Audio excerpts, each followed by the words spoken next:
7797 Eric 877-973-7425 if you want to join in.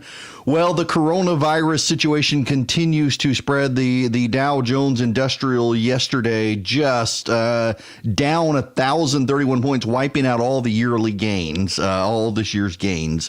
Not a good setup, and they're concerned, of course. This morning, although there are some indications stocks may rebound when markets open, we will see. Right now around the state, mostly in the 50s, except in northeast Georgia, it's in the upper 40s. We largely are without rain right now, except, of course, at my house in Macon, it is raining right now, and that sucks. But it'll at least get up. But you know, we've got this trend where it's raining and it's kind of warm and muggy, and then the clouds go away and suddenly it's freezing cold and we're all sick, and then we all think we've got the coronavirus. We'll spend more time on the coronavirus, but there's a lot of stuff happening today, and I need to give you a heads up. At the bottom of this hour, I am going to interview a man named Mike Pless. There is a situation, it's happening in Lake Juliet. If you're familiar with Middle Georgia, Georgia Power has a coal-burning power plant down there, Plant Shearer. And Georgia Power, in a number of places around the state, not just Plant Shearer, leaves its coal ash in uncovered, unlined ponds. And people are finding hexavalent chromium in their water supply in their wells now.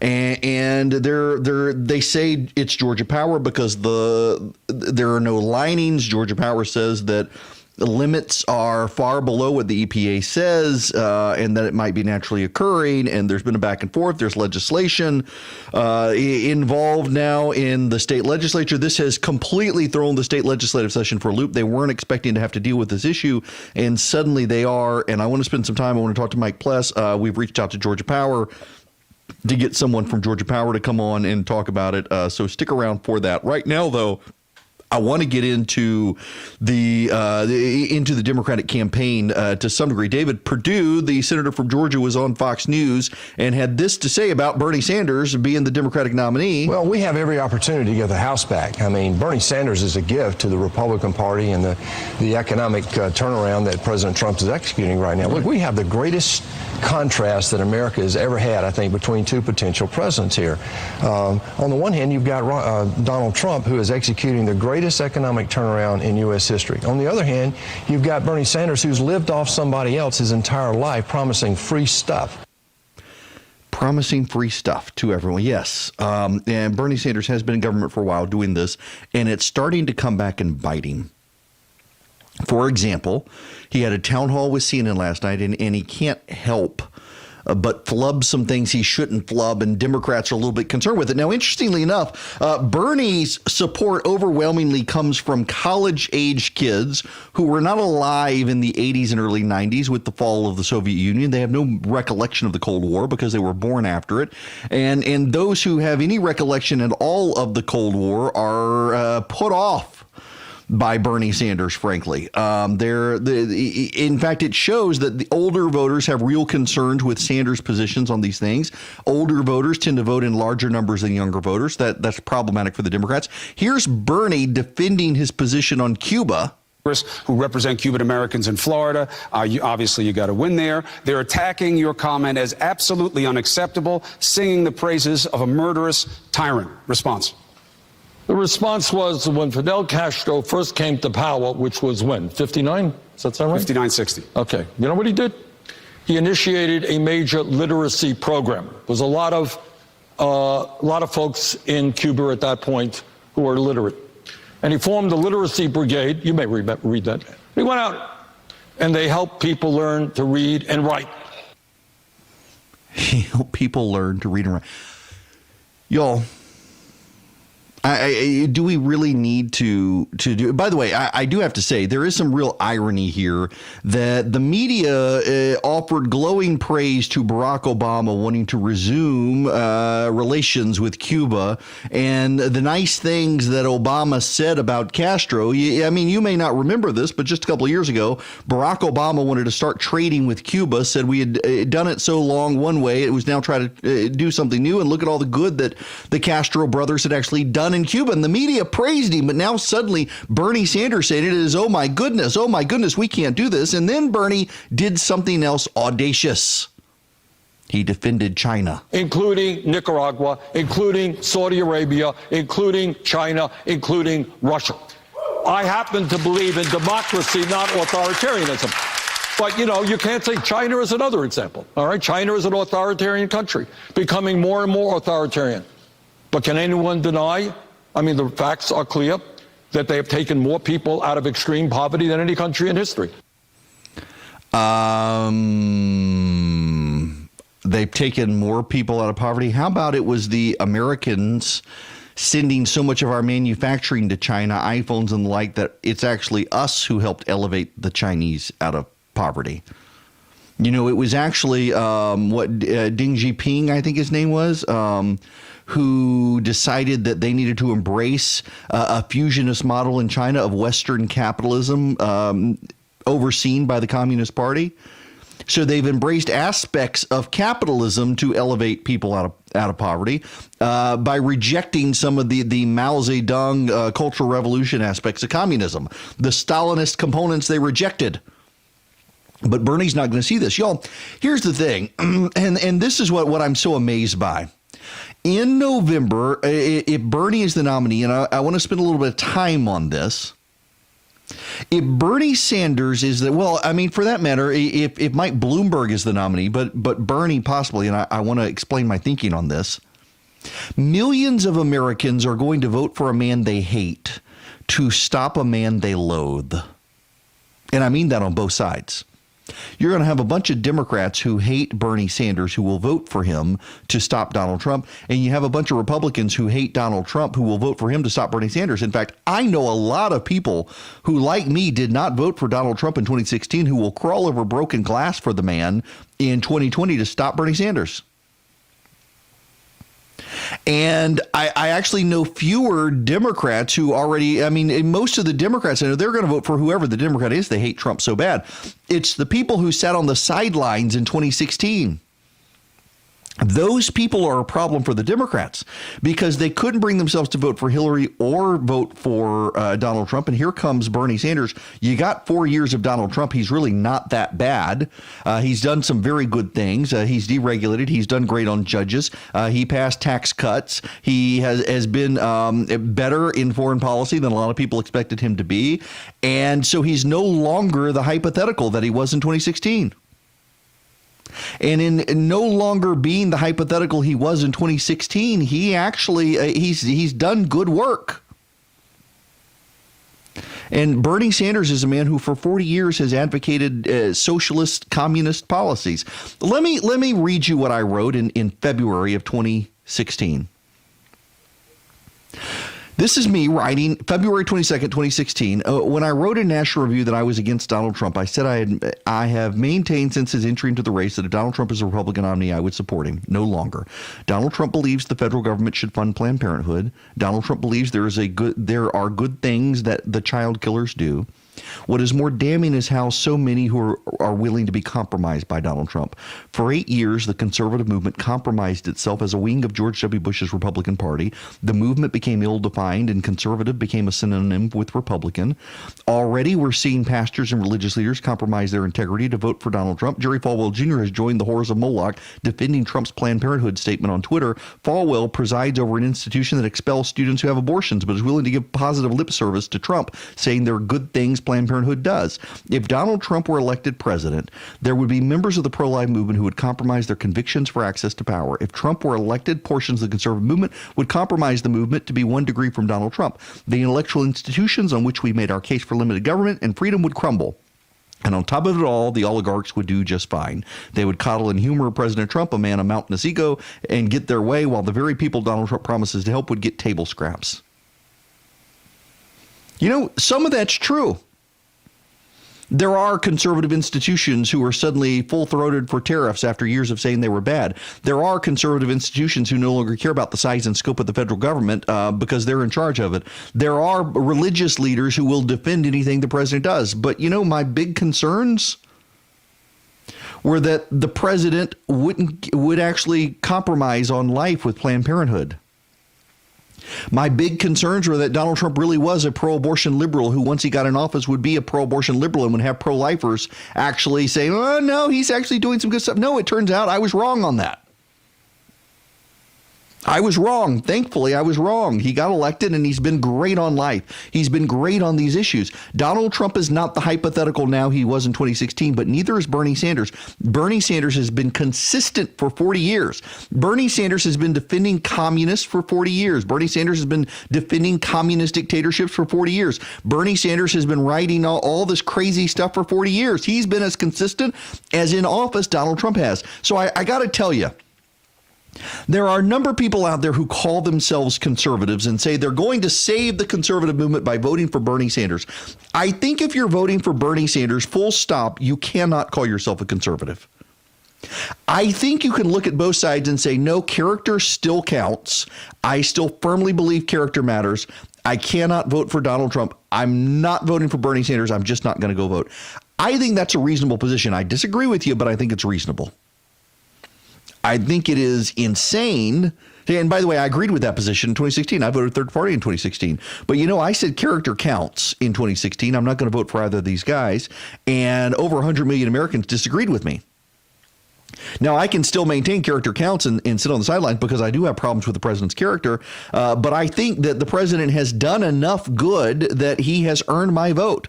He stood by Brett Kavanaugh when almost any other Republican would have bailed on him. He got Neil Gorsuch on the bench. Yes, Kavanaugh and Gorsuch are actually big. Doing the fight on Kavanaugh and being willing to shut down the government to fight for border wall funding mattered to me. That he was willing to pick fights to advance his agenda, and I appreciated that. I didn't think he would. Tax cuts were another big issue for me. Withdrawal from the Paris Accord, having the guts to move the embassy to Jerusalem when everyone told him that he couldn't move the embassy to Jerusalem because war would break out. He did it, and look what happened. He was proven right, and war did not break out. All of these things amount to Donald Trump has done a lot more than I ever expected and a lot better than I expected, and he's absolutely earned my vote in 2020. I understand people look at his behavior and they say, character counts, and he's a bad role model. I can't go vote for him. I understand that. That was my position in 2016. And I still feel that way, but I also feel like 100 million Americans disagreed with me and decided I got to vote Republican or Democrat. I'm not going to go third party again. I did in 2016, and that guy's an idiot. And I'm not going to sit home. It's not my nature to sit home. So the issue is between two parties, the Democrat and Republican. Who do I vote for? The guy who I have character problems with, but whose policies I like, or the guy whose character I have problems with, whose policies I hate? Because they're all sinners. They all fall short of the glory of God. The problem is killing kids. And that's not hyperbole. He's totally down with the abortion agenda. He's totally down with supporting communism. I tell people now all the time, they say the president's character grosses me out. Yeah, listen, the man has cheated on multiple wives, including with porn stars, including having an affair while his wife was pregnant. I don't like that at all. He is not a role model. And the choice is Democrat or Republican at this point. And I'm going to go Republican. I'm not going to sit it out this time. I have long ago stopped saying that this is the most important election in our lifetime because everybody says that every 4 years. Oh my gosh, this year. No, seriously, this year, this is the most important election. I don't care whether you think it's the most important election or not. What I know is that in 2016, I said character counted, and I voted third party because I believed it, and 100 some odd million Americans disagreed with me. And the guy I thought couldn't get elected wound up getting elected. And now he's president, and he's way better than I ever thought he would be. He's done a lot more good than I ever thought, way more than the bad that he's done, way more than things I disagreed with. There were plenty of things with George W. Bush I disagreed with as well, and I voted for George W. Bush in re-election. If I can disagree with Donald Trump on a handful of things, just like I disagreed with George W. Bush, and I voted for Bush for re-election, I can vote for Trump for re-election. And given that Trump looks like he's going to be running against a 40-year communist apologist who wrote rape fantasies in the 70s and 80s, I think I'll be fine voting for Donald Trump, despite all the media bullying trying to tell everybody that if you vote for Trump, you're a terrible person. No, I'm not voting for the guy who wrote rape fantasies, supports killing kids, and apologizes for communists. Well connected and well respected. It's Erick Erickson, live every weekday.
I got to tell you, a buddy of mine tuned in late and he says, what set you off on this? I've been thinking about this, and I see people like Joe Walsh, who's just, I consider him a grifter.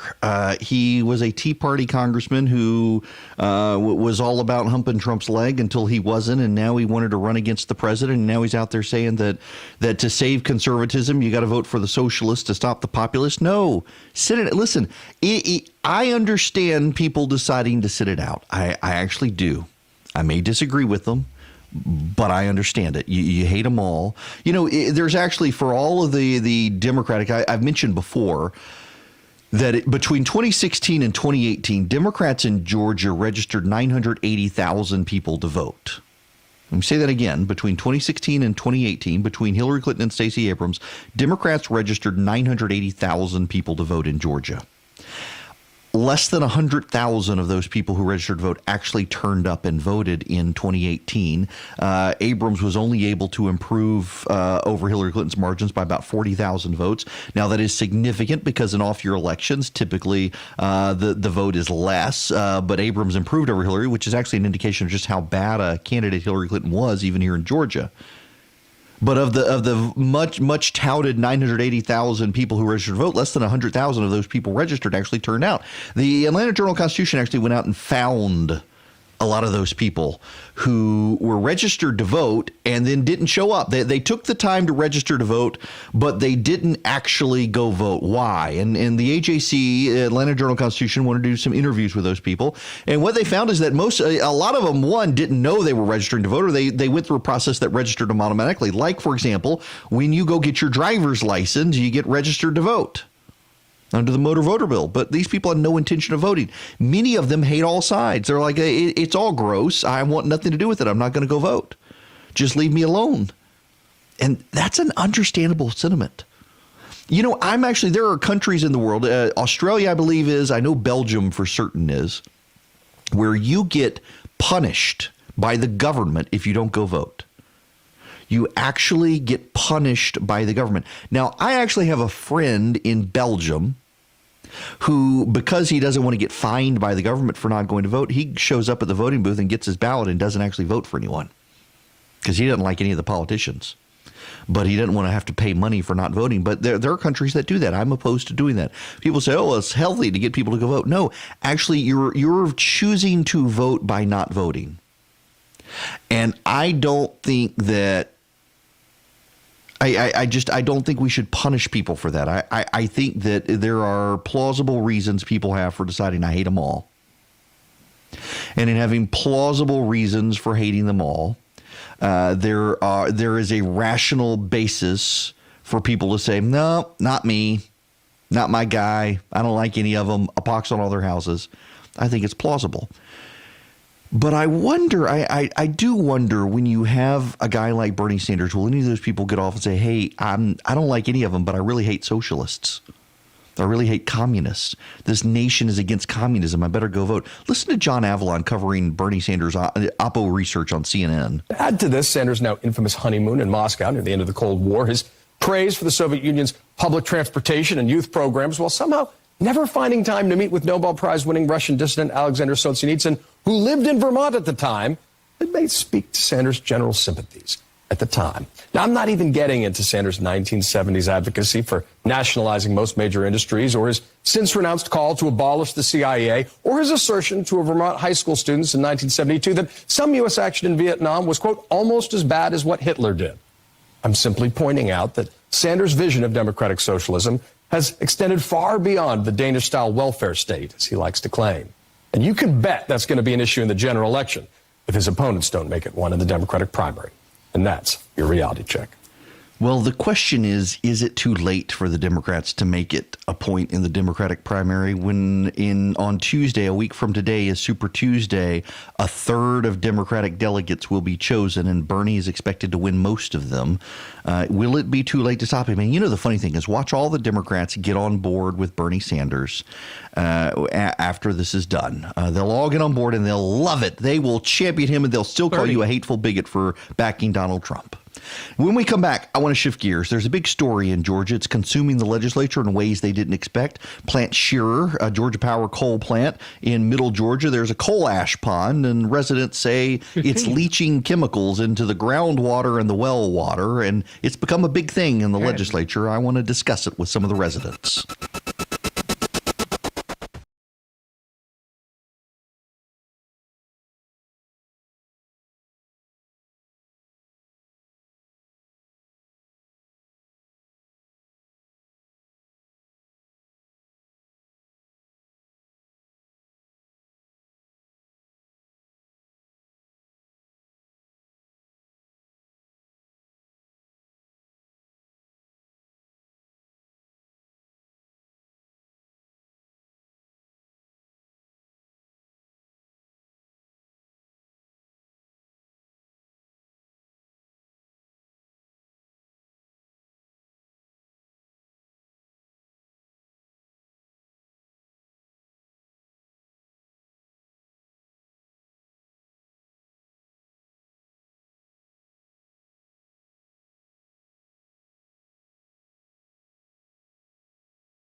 Welcome back. It is Erick Erickson here. The phone number, if you would like to be a part of the program, is 877-97-ERIC, 877-973-7425. I'm waiting for Mike Pless to give me a phone call. He's dealing with a doctor's appointment as well today, which may be interfering with it, but hopefully we'll be able to get him to call in. I want to bring you up to speed, though, on the issue.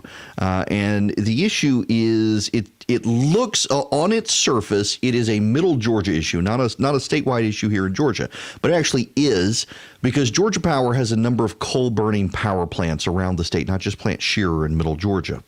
And the ash from the coal tends to be stored in ponds, coal ash ponds, and many of those ponds are not lined on the bottom.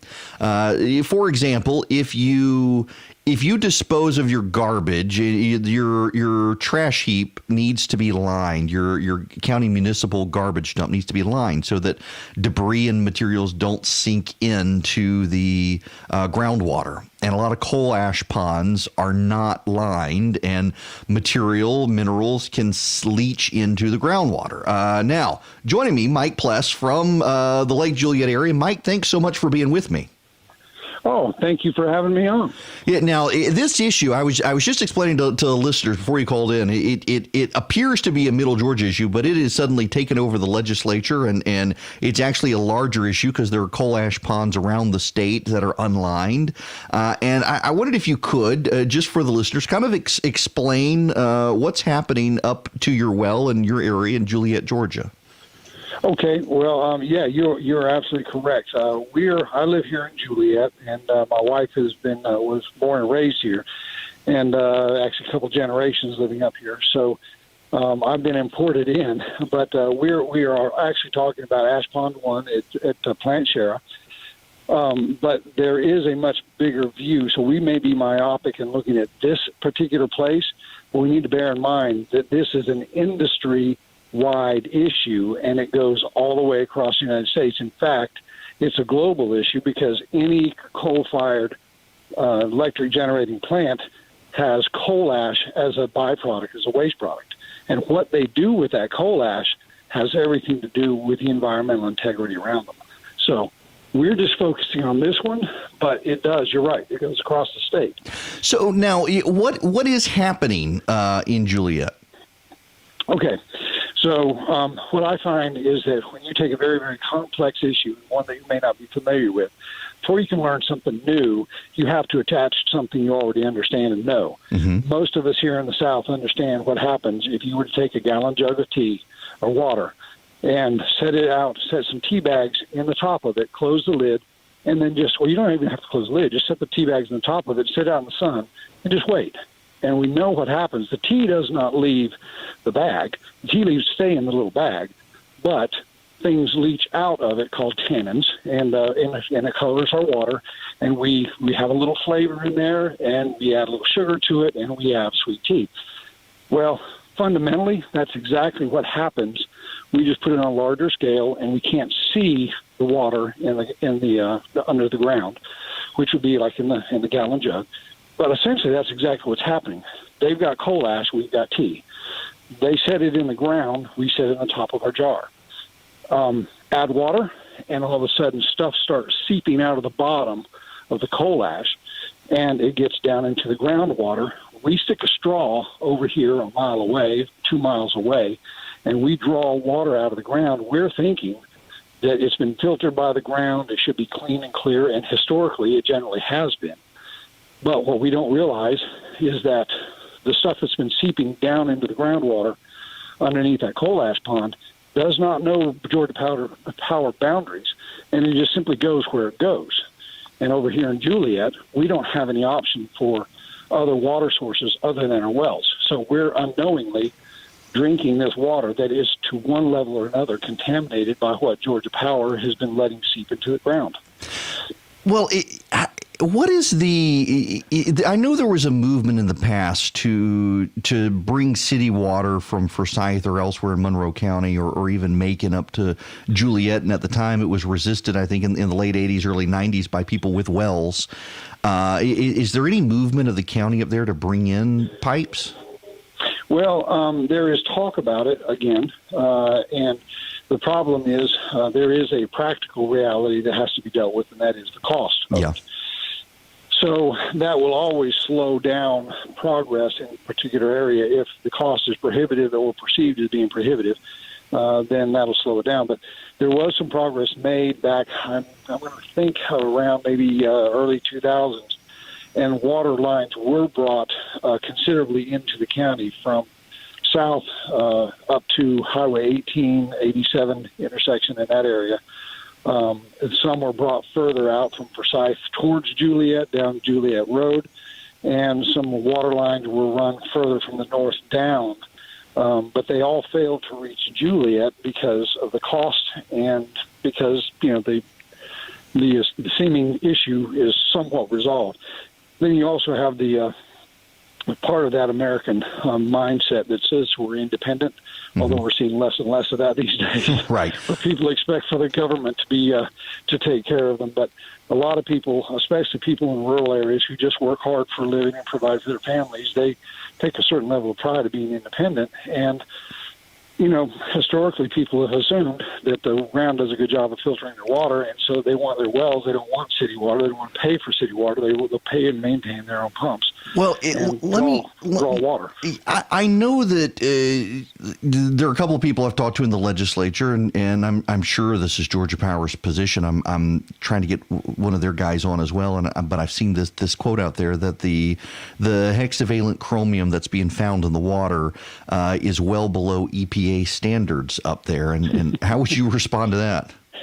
Well, the EPA, it's like everything when you get government. You've got a mixed bag. There are some aspects that are good, and there are some aspects that fail horribly. From what I'm reading and understanding and educating myself on, the EPA standard for hexavalent chromium is a standard, but it's set so high that most people that deal with the chemistry and understand the interaction with the human body would say that the levels that they've set it at are so incredibly high. And by the way, I think that's for total chromium, not just hexachromium. Mm-hmm. There are three different types of chromium. There's chromium-3, and chromium-6.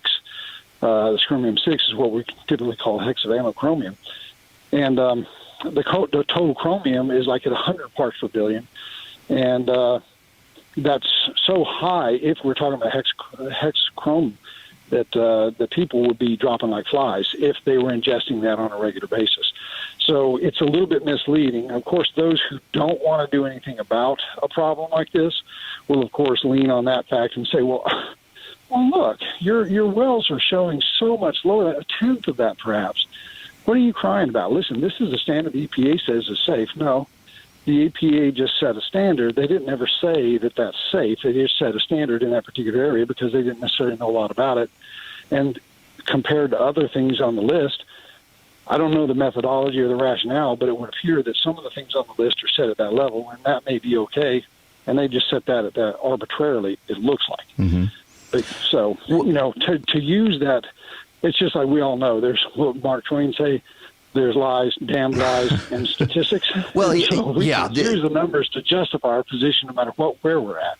Now, I guess one of the other questions, I remember distinctly several years ago. In fact, I stumbled on a couple of things while I was researching to bring myself up to speed on this. And I remember distinctly several years ago in the Juliet area, people were finding uranium in their wells, and they were wondering if that may be related to Georgia Power. And it turns out that in the Piedmont area under the granite, uranium can leach and radon can come up, and people were having cancer because of the well water with uranium.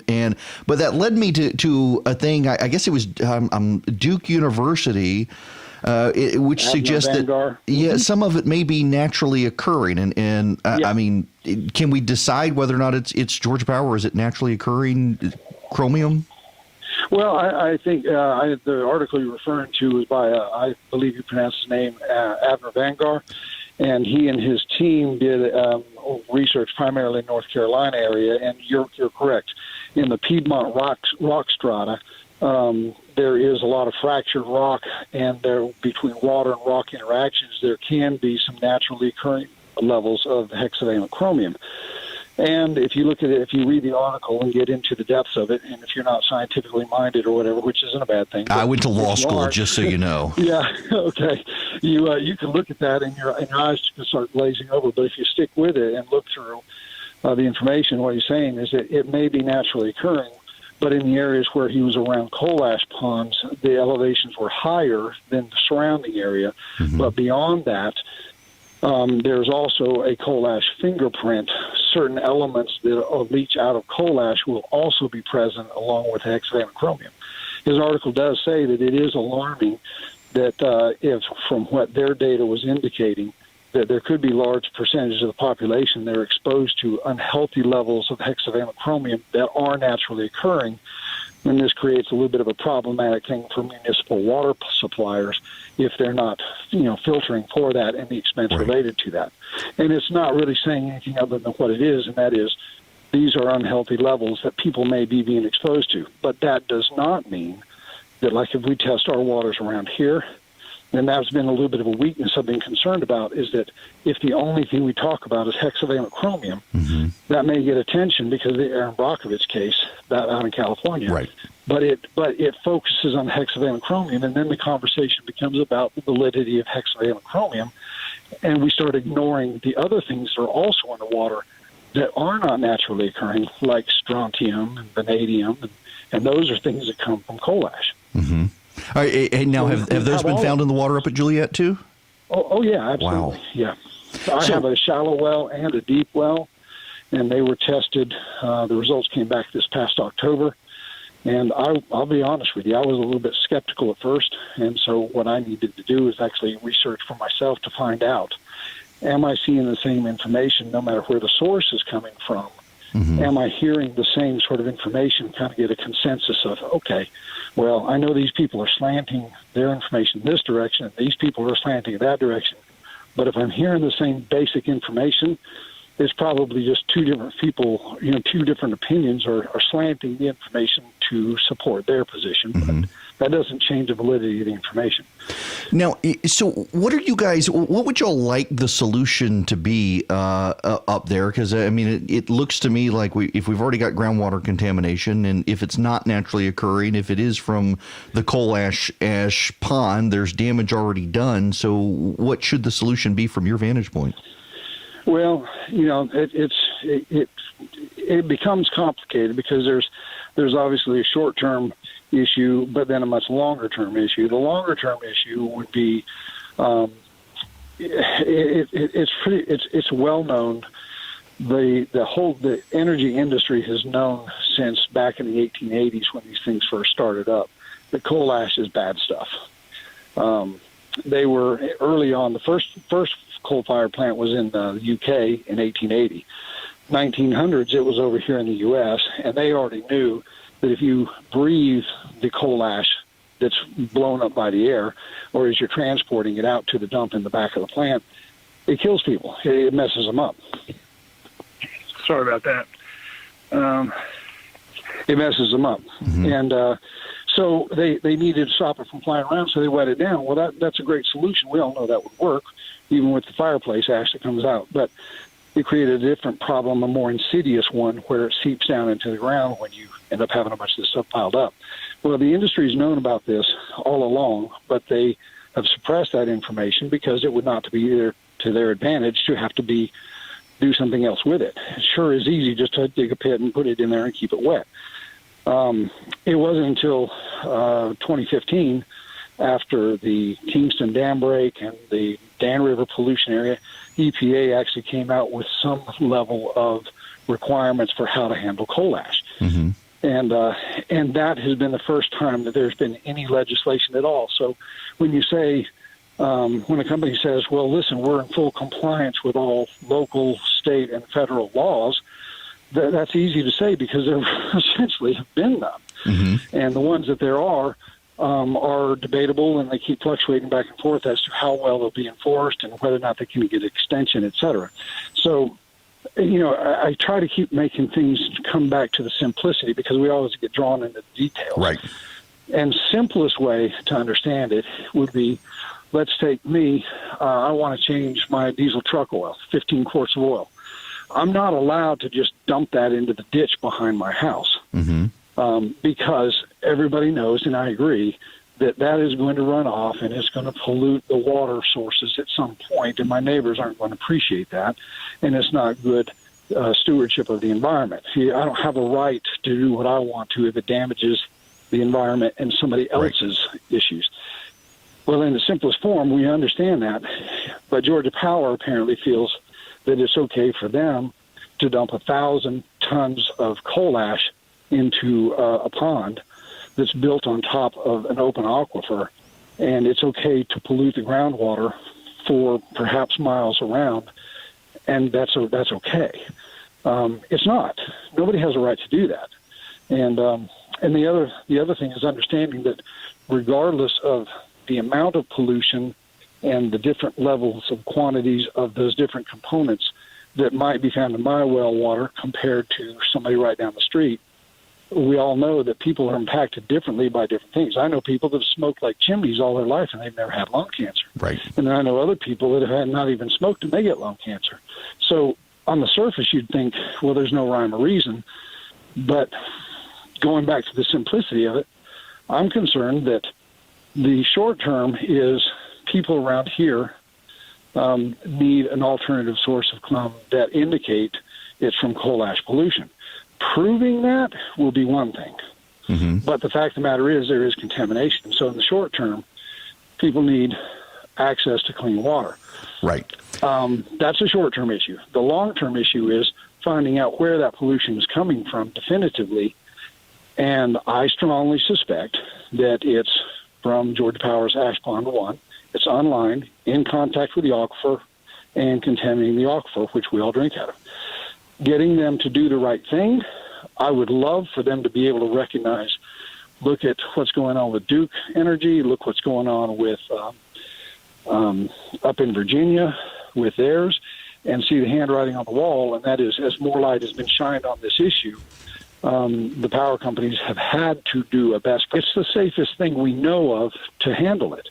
Mike, I'm afraid I got to leave it there with you because I'm out of time and got a hard commercial break I got to get to. But look, this is helpful. I appreciate it very much, and thank you very much for coming on.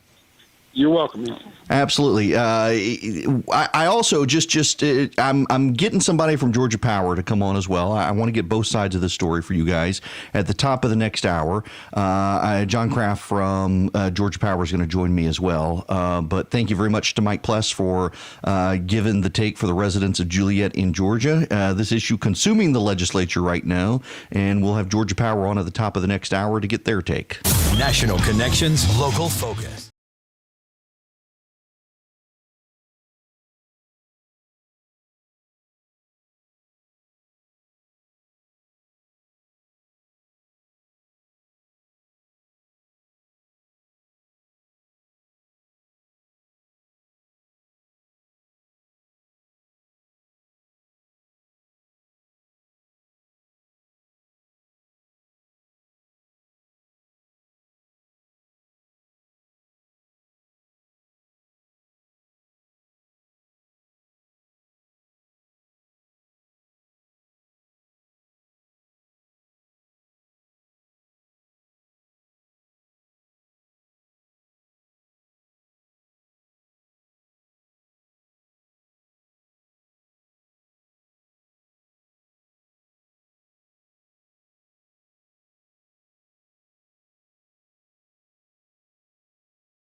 737425. You can call in and be a part of the program. The phone number is 877-97-ERIC, 877-973-7425. Don't forget to text the word Army to 33777. Here's why. In the next hour, I am going to talk to Georgia Power. I want to do due diligence and get both sides of the situation in the Juliet area, as there is going to be big legislation pending. And frankly, if the Democrats' version of the legislation passes, we're all going to see our power rates go up. It will be costly to deal with the situation in Juliet and around the state where Georgia Power has coal ash plants. So I want to get their take on it.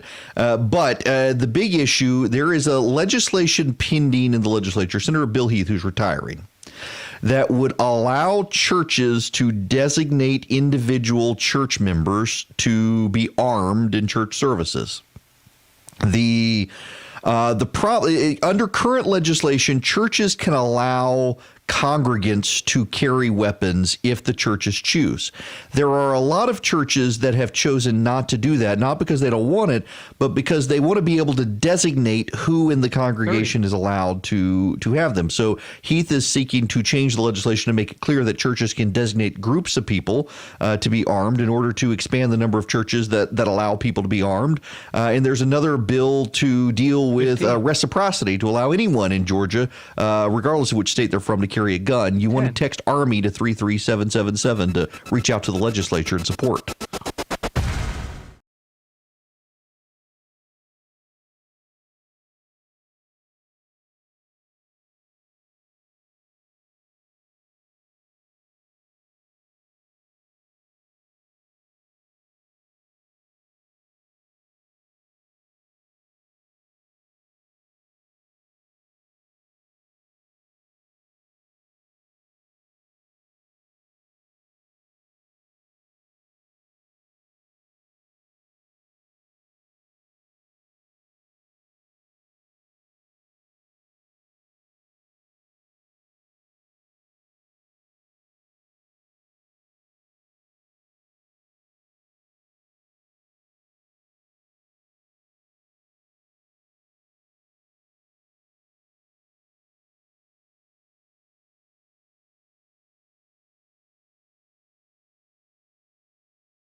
From the North Georgia mountains to the Florida line, and from the Chattahoochee all the way to the Atlantic, covering the entire state of Georgia, I am Erick Erickson. This is my show, and the phone number if you want to call in and talk to me is 877-97-ERIC.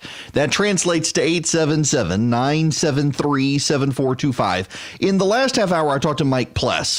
He is one of a group of residents in, it stands in the shadows of Plant Shearer, which is a coal-burning power plant operated by Georgia Power on Lake Juliet, where I go on a regular basis with my kayak. A beautiful, beautiful, beautiful area.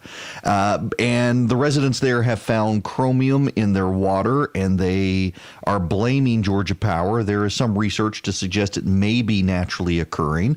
In fact, several years ago, there was all sorts of concern about uranium in the water. There was a pocket of people in the Juliet area who had gotten cancer, abnormally high cancer rates, and they started testing the water, and it turns out there was uranium, and it's naturally occurring in the Piedmont region. Deep wells sometimes get uranium in them, and people get radon in their houses and stuff, and it's naturally occurring. And back in the late 80s, early 90s, there was an effort to bring in water to run lines to Juliet. And the residents insisted they had good well water, so they didn't do it. And now we're at this point where there are no freshwater pipelines. Everybody has wells, and we've got problems. And, of course, this comes at a time when coal-burning power plants are under fire nationwide by environmentalists. And I wanted to, having talked to residents of Juliet, wanted to get someone on. Yeah, absolutely. So I wanted to get your take on this. We know the situation. Residents in Juliet have found chromium in their shallow wells. We know in deep wells there's uranium that's naturally occurring. There's dispute over this and what Georgia Power can do or should do, and really just wanted to get your side of the story here on how y'all see this issue. Yeah, well, I appreciate that. Of course, we took early action a number of years ago announcing that we'd be closing all 29 of our ash ponds across the state, including the one at Plant Shearer. And so we've been proceeding with our plans in that regard to get these ash ponds closed and make sure we've got good, stable closures for the long term. Now, I guess one of the big concerns is what's going to happen to the coal ash plant? Will it be lined or not, or will stuff be removed from there? What goes on? Yeah, well, just a little background. So the federal EPA and then even more stringent Georgia rules under the EPD have specified two ways to close an ash pond, either excavate it or close it in place. And they've determined that either method can be protective of the environment. And so we're doing a mixture of those based on a site-by-site analysis. So there's no cookie-cutter approach for an ash pond. We employ where we go out and get expert advice from professional engineers, professional geologists. They evaluate the location, the size, the amount of material, even the geology of the area in coming up with the best recommendation for a particular site. So at Plant Shearer, our plan is to close it in place, but in addition, we'll add proven engineering methods. These are accepted methods and other by regulatory bodies and in other states across the nation that will further enhance those closures. Now, the folks in the area there say that Georgia Power is to blame for the chromium in the well water. I mean, what's Georgia Power's position on that? Yeah, well, we've got an extensive network of 57 groundwater monitoring wells at Plant Shearer, and these were cited by third-party professional geologists specifically to detect any impacts to water. So they told us where it's above state or federal standards for drinking water. Based on that extensive data collected, and we report that to the EPD. We report it on our website. We put all our data out there publicly. Again, we're seeing nothing above or even close to a state or federal drinking water standard on or leaving our property. Now, when I talked to Mike in the last half hour, I mentioned that to him that the federal standard is 100 parts per million, I guess, and billion. I think billion. Yeah, you're right. Yeah, you're right. It's 100 parts per billion, and they've been finding in some areas 10 parts per billion. And we talked about the study up at Duke and the University of Arkansas that even in some areas of the Piedmont, they're finding 10 parts per billion. And there is this question as to whether or not it's naturally occurring or is it coming from coal ash plants? Right. I've heard some of those, heard of some of those studies as well. That's very interesting data. So, again, that's our data, and our wells posted around the site are showing us no issues of concern in terms of, anything approaching a drinking water standard. Specific to chromium, all samples of our wells on the property boundary are not only well below state and federal drinking water standards, but are even below the naturally occurring background levels on our site. Oh, that's interesting. So let me ask you this then. There clearly is a movement among some in the legislature to crack down on this, force you guys to dig it all up, move it out of the way, not leave it in place. What are you guys advising the legislature on this? And I guess there's a side angle here of how much of this do you guys view is concerned versus how much is concern amplified with a partisan agenda? Yeah, well, and I'm not involved personally in those discussions. I know we are engaged in providing information on the subject to legislators. It's important that we have our voice in that mix, of course. So basically, our plans, again, are to follow the regulations, and then we're applying these additional measures that will further enhance it. At Plant Shear specifically, our plan is we'll dewater the pond. We'll get as much water out of it as possible, following all our permits and special, processes, water treatment processes in that phase. Then we'll consolidate the ash into a much smaller footprint, smaller by several hundred acres. And then you'll hear the term cap in place. So we're not just capping in place, we're going to use an expanded cover system that'll go beyond the boundaries of the ash itself. And the purpose of that is to prevent rainwater infiltration, water flow through that field, and that should further reduce the amount of water and make it even more a more protective closure for that shear pond. Now, just as a random aside here, John, coal power plants in this country, we hear the people on the campaign trail now, it's become a big issue. I know you guys have been diversifying energy around the state. You got nuclear power. There's that massive solar farm they're building just south of me. And I think Twiggs County, somewhere down there off I-16. What is the future of coal power versus other power in Georgia for residents? Well, yeah, I think it's clear that coal is under some pressure. We have retired a number of coal units in recent years. We currently have, I think, 3 active coal plant sites. Those are some of the larger ones. Plant Shear, as you mentioned, is one of the largest in the nation. Also one of the most efficient power plants in the nation. So it churns out a tremendous amount of power 24/7. We have been expanding into solar, as you mentioned, so we do believe in having an all-of-the-above approach with renewables, with natural gas, with nuclear, as you mentioned, and also the coal units that we still have in our fleet. Again, the advantage of these and nuclear, for instance, they produce power 24 hours a day, through all this rainy weather we've been having where we don't get a lot of solar production. It's important that we have the diversified mix that we can ensure we're still providing the power customers need. Well, I was going to actually ask you that because in states like California and then places in Europe, we're seeing this problem where they've gone so far towards solar and wind. When a heat wave comes through or a lot of rain comes through, there may not be wind or there may not be sun, and they're having trouble with power. And it seems like you guys are at least putting some thought into maintaining some regular supplies of power. Definitely. And, of course, we work with the Georgia Public Service Commission. We update our long-range 20-year outlook every 3 years. We update that with the Georgia Public Service Commission. They approve our plans. And we've always, had that approach of having that balanced mix, a diverse mix of power sources. We take some arrows over that from some quarters, over the years, but in the end, we feel like it's the most responsible approach to make sure we can provide, that affordable, reliable power that our customers are depending on. Well, listen, I thank you very much for stopping by. I know it's not an easy issue when the people's health involved and emotion involved and worry involved as well. And thank you very much. And it's good to hear that coal ash pond is going to be wound down at Plant Sure as well. Absolutely. Appreciate the chance to kind of tell our story. We've been trying to get that information out. As I said, we post all our data publicly on our website. So I think up to 18 months before the regulatory requirements, we had data out on our website. So we want to be open and upfront about this and help people understand, the process and what we're seeing from our results. Thank you very much. John Kraft with Georgia Power.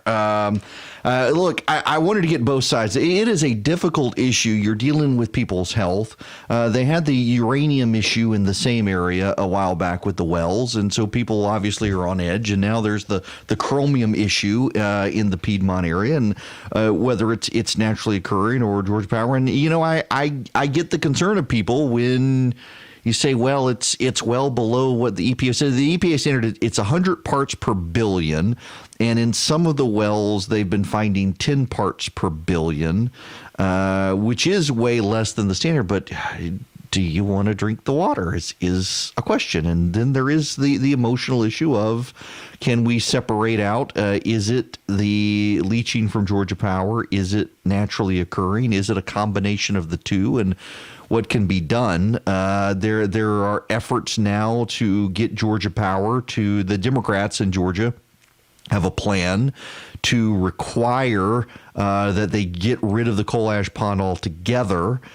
Georgia Power's plan is to essentially cap it, prevent water from getting into it, and stop it from leaching into the groundwater, but leave something in place, just essentially getting as much water out of it as you can, dry the ash, and then cap it in place.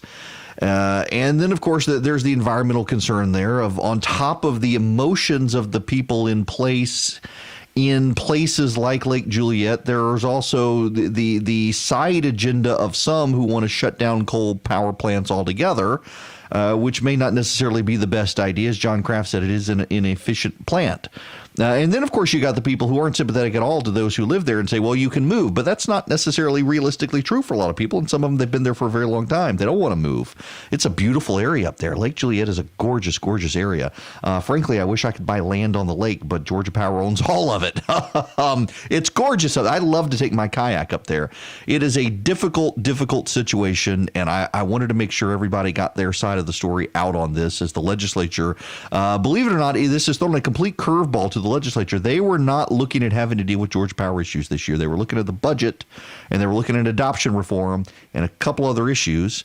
The Democrats in the legislature have seized on this issue and are advancing it. Bob Trammell in the House, Jen Jordan in the Senate have been advancing legislation to crack down on Georgia Power. And then, of course, among Republicans, there's the side angle of the Democrats looking like they want to go after Georgia Power because Georgia Power appears to support Republican or at least Chamber of Commerce interests. So you got politics in the mix where everybody views politics. And really what's ultimately at issue here is you have a major business that provides power to the state that could fundamentally see our costs have to go up to deal with this issue versus people who live in the area whose well water, they're finding particulate in the well water, and they're concerned about it. And there really aren't a lot of easy answers.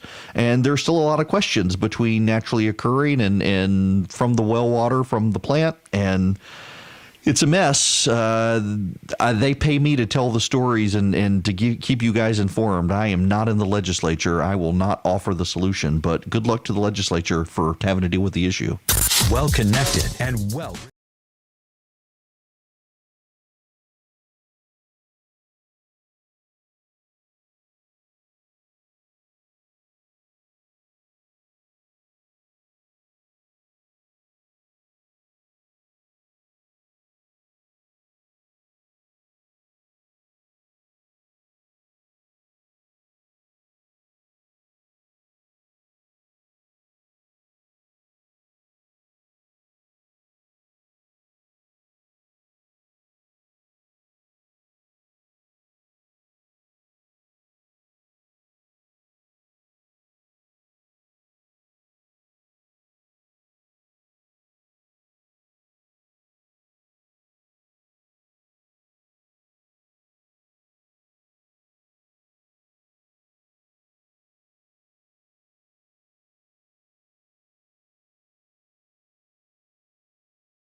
It is Erick Erickson here. The phone number 877-97-ERIC, 877-973-7425. I want to bring you guys up to speed on this legislation I mentioned. The Atlanta Journal-Constitution has a profile of two pieces of Second Amendment legislation winding their way through the Georgia legislature. The first is from Bill Heath of Bremen. He says the legislation is designed to allow churches and other places of worship and church-run schools to protect themselves. Essentially what it is, I love that it's Senate Bill 357. I mean, I really do. I wonder if that was intentional. Senate Bill 357, easy to remember as a Second Amendment bill. It would aim to allow places of worship to allow selected licensed gun owners to carry weapons on the property. The legislature is not voting on the property. It is legislation right now that they're considering, and hopefully they will advance it. And the reason that I think this is good legislation is because the legislature did pass a law a couple of years ago that says individuals, churches can allow congregants to carry weapons if they got a concealed carry permit. And that sounds good, but the practical effect is this. A lot of churches decided they don't want to do that because they don't want every member of the congregation coming in with a gun. Not that everyone would, but that's actually been the thinking of a number of congregations. I think 1 in 10 Georgia congregations has allowed people to come into church carrying guns. And his concern is that the original legislation is an all or nothing situation, and that has turned some churches off to the idea of allowing guns in church. And so what Heath would like to do is to change the legislation and say the churches can allow designated individuals or groups of individuals. So it could be everyone in the congregation, or it could just be a security committee of deacons or elders in the church who carried the guns. And so he wants to tweak the language to allow churches more flexibility in deciding the class of people in the church who can. Members versus guests. Deacons versus elders. The deacons can carry guns, the elders can't. In the Presbyterian churches, that would be fun. The safety committee of the diaconate is allowed, but the rest of the deacons aren't. Churches need that sort of flexibility, because right now there are a number of churches who actually are allowing congregants in churches to carry guns, but they're not making it generally acceptable, and technically that's a violation of the law. Because the current law is an all or nothing standard. Either everyone can or no one can. And what a lot of churches are doing is saying, okay, this group of people in the church, we're going to allow you to carry guns in. But technically that goes against the law. So Heath wants to change the law, Senate Bill 357, to allow churches to do what they're already doing and make it legal and, dare I say, kosher. Now, there's another piece of legislation that is a Second Amendment piece of legislation. This is from Mandy Ballinger. She's from Canton, and her legislation is about reciprocity. Right now, Georgia operates under what's called reciprocity. That is, if Georgia is allowed, if you're a concealed carry permit holder in Georgia is allowed to carry a gun in another state, then the people from that state are allowed to carry a gun in Georgia. And there are 32 of the 50 states where that's the case. Now, what Ballinger wants to do is she wants to get rid of the law as it stands and essentially allow any person who can carry a gun in the state of their residence to carry a gun in Georgia. In other words, allow someone, let's say we don't have reciprocity. I don't know. We've got 32 states. Let me pick a state. I don't know whether we have reciprocity or not with South Dakota. But if we don't have reciprocity with South Dakota, then if someone from South Dakota comes to Georgia, they would get in trouble for having a gun with them. And what Ballinger wants to do is get rid of this reciprocity nonsense and just basically say, if your state licenses you to carry a gun, you won't be in trouble if you come to Georgia with your gun. And that seems to be a no-brainer to me.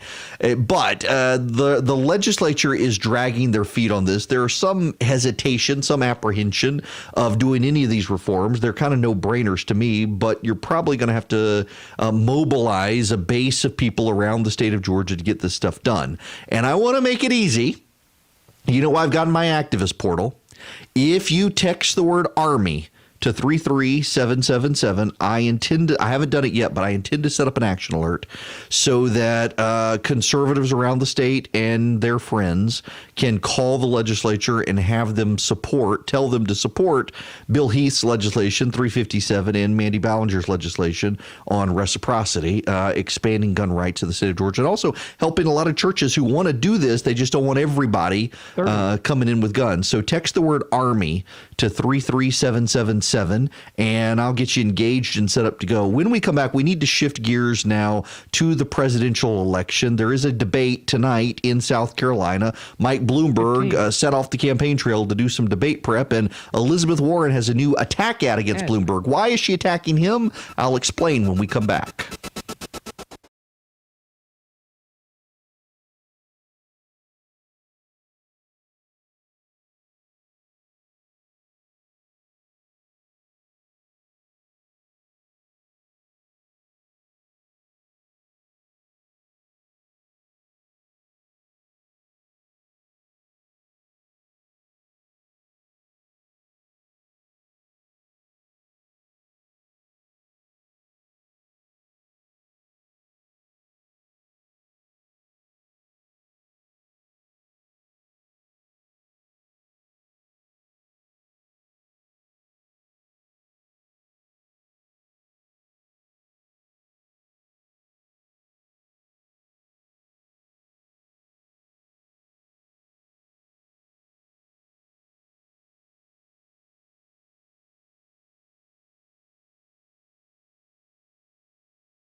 Yes, you can always text recipe to 33777, but also Army to ARMY to 33777, as we are probably going to have to get active with people around the state on the gun legislation in the state legislature. I want to move, though, to national politics at the moment. Elizabeth Warren is running an ad in Super Tuesday states. In the grand scheme of things, honestly, it's not a huge buy. And the reason it's not a huge buy is she just doesn't have a ton of money right now. But I want to play for you Elizabeth Warren's advertisement because there's some necessary relevance here. This again, Elizabeth Warren. I'm Mike Bloomberg. Mike Bloomberg. You've probably seen more ads from Michael Bloomberg than the rest of us running for president put together. Big money is powerful, but it doesn't always win. I know that firsthand. When I ran against an incumbent Republican to take a U.S. Senate seat away from Mitch McConnell, Bloomberg endorsed the Republican, and he raised big money for him. But I beat him anyway. I'm Elizabeth Warren, and I approve this message because I believe our democracy should work for you, not the billionaires. That's the Elizabeth Warren ad. It is up in Texas and elsewhere as she's trying to make inroads against Mike Bloomberg. Why? There are a lot of people out there saying, why on earth isn't she running to stop Bernie Sanders? They all need to be running against Bernie. But Elizabeth Warren and Bernie Sanders are on the same side of these issues. That's what people miss. You see, Elizabeth Warren is out there praising capitalism and the free market, saying she's not a socialist, but agrees with Bernie Sanders on free college education, paid for child care, Medicare for all, you name it, she's in favor of it. And the reason that she's not attacking Bernie is because she wants to be seen as the reasonable alternative to Bernie. Now, I realize the media is in abject freak-out mode over Bernie Sanders right now. There is absolutely a meltdown over Bernie Sanders. The media is beside themselves with the idea of Bernie Sanders being the Democratic nominee. They are genuinely upset at the idea of him advancing as he is. They are angry, in fact, that he doesn't seem to be able to be stopped. They are desperate to stop him. They're trotting out the opposition research. Here is Tim O'Brien with Bloomberg's campaign. He was on with Allison Camerata and John Berman on CNN this morning. Listen to this. We've got a candidate who's risen in the polls because of his track record. Bernie has all of this loopy stuff in his background, saying things like, women get cancer from having too many orgasms, or toddlers should run around naked and touch each other's genitals to insulate themselves from porn. Why has this stuff not been more surfaced? He's written about women's rape fantasies. That hasn't been surfaced. That's the loony side of Bernie. The policy side of Bernie is he has not been good on immigration. He has not been good on criminal justice reform. He was an avid backer of the '94 crime bill. He's bad on guns. Bad on immigration. And as a legislator, as a member of the Senate, I think he's only sponsored 7 pieces of legislation, 2 for post offices in Vermont. That's Tim O'Brien. That is Mike Bloomberg, senior advisor. And you heard Allison Camerata. What? Yes, everything he just said about Bernie Sanders is absolutely true. It is remarkable to me that Allison Camerata, who is a good journalist, was shocked to hear that. She didn't know. Bernie Sanders wrote rape fantasies about women. Bernie Sanders wrote books describing how most men like to go into the bathroom and, do things to themselves while thinking about tying up and abusing women. Bernie Sanders did this. Bernie Sanders did these sorts of things. And Democrats have never gone after Bernie on any of this stuff before. They never felt the need to go after Bernie Sanders on this stuff before. And so they're going after Bernie Sanders on this stuff now. They're trying to stop him as quickly as possible. I played this in the first hour. Again, this is John Avalon on CNN this morning. Add to this Sanders' now infamous honeymoon in Moscow near the end of the Cold War, his praise for the Soviet Union's public transportation and youth programs, while somehow never finding time to meet with Nobel Prize-winning Russian dissident Alexander Solzhenitsyn, who lived in Vermont at the time, it may speak to Sanders' general sympathies at the time. Now, I'm not even getting into Sanders' 1970s advocacy for nationalizing most major industries, or his since-renounced call to abolish the CIA, or his assertion to a Vermont high school students in 1972 that some U.S. action in Vietnam was, quote, almost as bad as what Hitler did. I'm simply pointing out that Sanders' vision of democratic socialism has extended far beyond the Danish-style welfare state, as he likes to claim. And you can bet that's going to be an issue in the general election if his opponents don't make it one in the Democratic primary. And that's your reality check. Ding, ding, ding, ding, ding, ding, ding. Yes, raising all this stuff now. Now, the practical side of this, of course, is that if Bernie Sanders does become the Democratic nominee, they're all going to forget they ever had this conversation. They're all going to forget it. They'll pretend it's old news. We don't need to talk about it. It's not relevant. It was 40 years ago. You will see the media dismiss it. But Elizabeth Warren's not going there.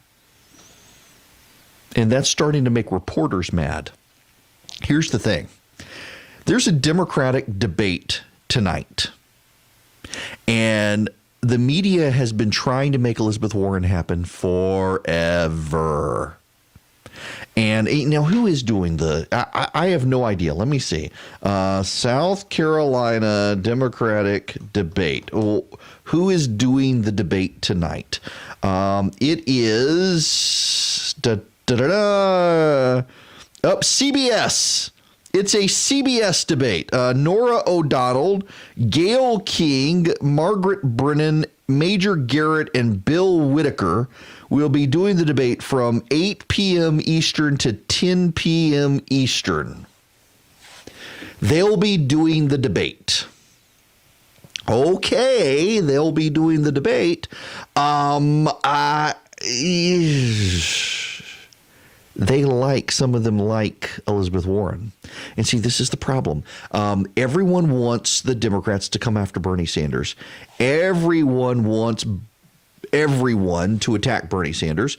Everyone wants everyone to pile on Sanders and stop Sanders. And you hear it in the media. Please stop Sanders. Please stop Sanders. We got to stop Sanders. Come on. Sanders must be stopped, please. And you know that Bloomberg's going to come after Sanders. You know that Buttigieg is going to come after Sanders. You know that Biden is going to come after Sanders. And Elizabeth Warren is not, because those are her people. She wants to be the Bernie Sanders of the race, and she knows it, so she can't go after Bernie. And by the way, she already tried going after Bernie and was left licking her wounds over going after Bernie.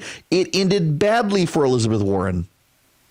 So now she's got a new one. Here's Pete Buttigieg going after Bernie. Mayor, I have to ask you about this. Senator Sanders has been criticized for remarks that he made praising a literacy program during Fidel Castro's regime in Cuba. He stood by those comments last hour. Here's what he said. He said, you know what? I think teaching people to read and write is a good thing. Do you think that's a fair assessment? So this is part of what I'm getting at when I say that in our one shot to defeat Donald Trump, we should think carefully about the consequences of nominating Senator Sanders. I don't want, as a Democrat, I don't want to be explaining why our nominee is encouraging people to look on the bright side of the Castro regime when we're going into the election of our lives. We need to stand unequivocally against dictatorships everywhere in the world. Let's see if they bring that up on stage tonight. I'm just not sure that it's going to stick. And here's the reason. Bernie Sanders is the Democrats' Donald Trump, and I don't mean that in a bad way. What happens with Donald Trump when the media comes after Donald Trump? Typically what happens is Donald Trump's supporters double down. You go after Donald Trump's supporters double down in support of Donald Trump. Bernie Sanders supporters do the exact same thing. You go after Bernie Sanders supporters are going to go to the mat for Bernie Sanders. They're going to defend Bernie Sanders. All it's going to do, these attacks are going to galvanize Sanders' base. And Bloomberg is going to come in and he's going to try to blow up Bernie. In fact, Tim O'Brien, his campaign chief advisor, says that they are going to run millions of dollars in ads against Bernie coming up very soon. They're going to go on the attack against Bernie Sanders. They're going to drop opposition research on Bernie Sanders. You heard him beginning on CNN this morning with some of those statements that the loony Bernie standards. Here's the problem. South Carolina is on Saturday. Do you remember what we were talking about on Friday on this program? I do. I had to go back and look, though. We were talking about Bill Barr, the Attorney General. And his comments about the president. Remember that? That was last week. We were all talking about that. What are we talking about this week so far? The coronavirus and Bernie Sanders. We're going to talk about the debate tonight, who won the debate tomorrow. That'll give a bit of a bounce. But you know what the data shows? The data shows that the balance out of Nevada faded for a lot of the candidates, including Elizabeth Warren. But the voting happened early. So many people voted early in Nevada. Elizabeth Warren couldn't capitalize on the bit of the bounce that she got. The people who showed up in the Nevada caucuses 3 days after that debate actually voted for Elizabeth Warren, a significant portion of them. But the people who early voted had dismissed her and didn't vote for her. She got hurt by early voting. Well, the early voting is happening in South Carolina, and the early voting is happening in California. And do you know what the early voting in South Carolina and California and Texas and these other Super Tuesday states have? They've got Elizabeth Warren taking on Bloomberg blowing up on a debate stage, and Bernie Sanders standing supreme. That matters. Now, more people will vote on Election Day than an early vote, but it still matters because it pads the vote. The time to attack Bernie Sanders was 3 weeks ago, not today. Every dollar that Bloomberg now spends on Bernie, a third of the Democratic delegates will be picked up by Tuesday. And every dollar spent by Bloomberg probably helps Donald Trump, not Bloomberg. It is fascinating to watch the Democrats repeat the 2016 Republican primary. Everyone wants to reign supreme. Everyone wants to be the last man standing. And so none of them get out of the race. None of them are willing to change. None of them are willing and able to do anything to shake up the race and upend the ability to beat the president of the United States. I want to play you one more clip by Tim O'Brien from Bloomberg. They're in damage control mode, even as they're going after Bernie. 4 days ago, Mayor Bloomberg said that he would release 3 women from their NDAs that they signed as part of being employees of his company. Yes. Have any of them come forward since then? I don't know the answer to that. You know, the thing I would point out is that the lawyers of Bloomberg LP went through 30 years of sexual harassment cases. Bloomberg LP has not had an unusual number of sexual harassment cases. There's been headlines saying 45 women or 64 women have filed sexual harassment suits against Mike Bloomberg. That is simply not true. They were filed against the company. Is that better?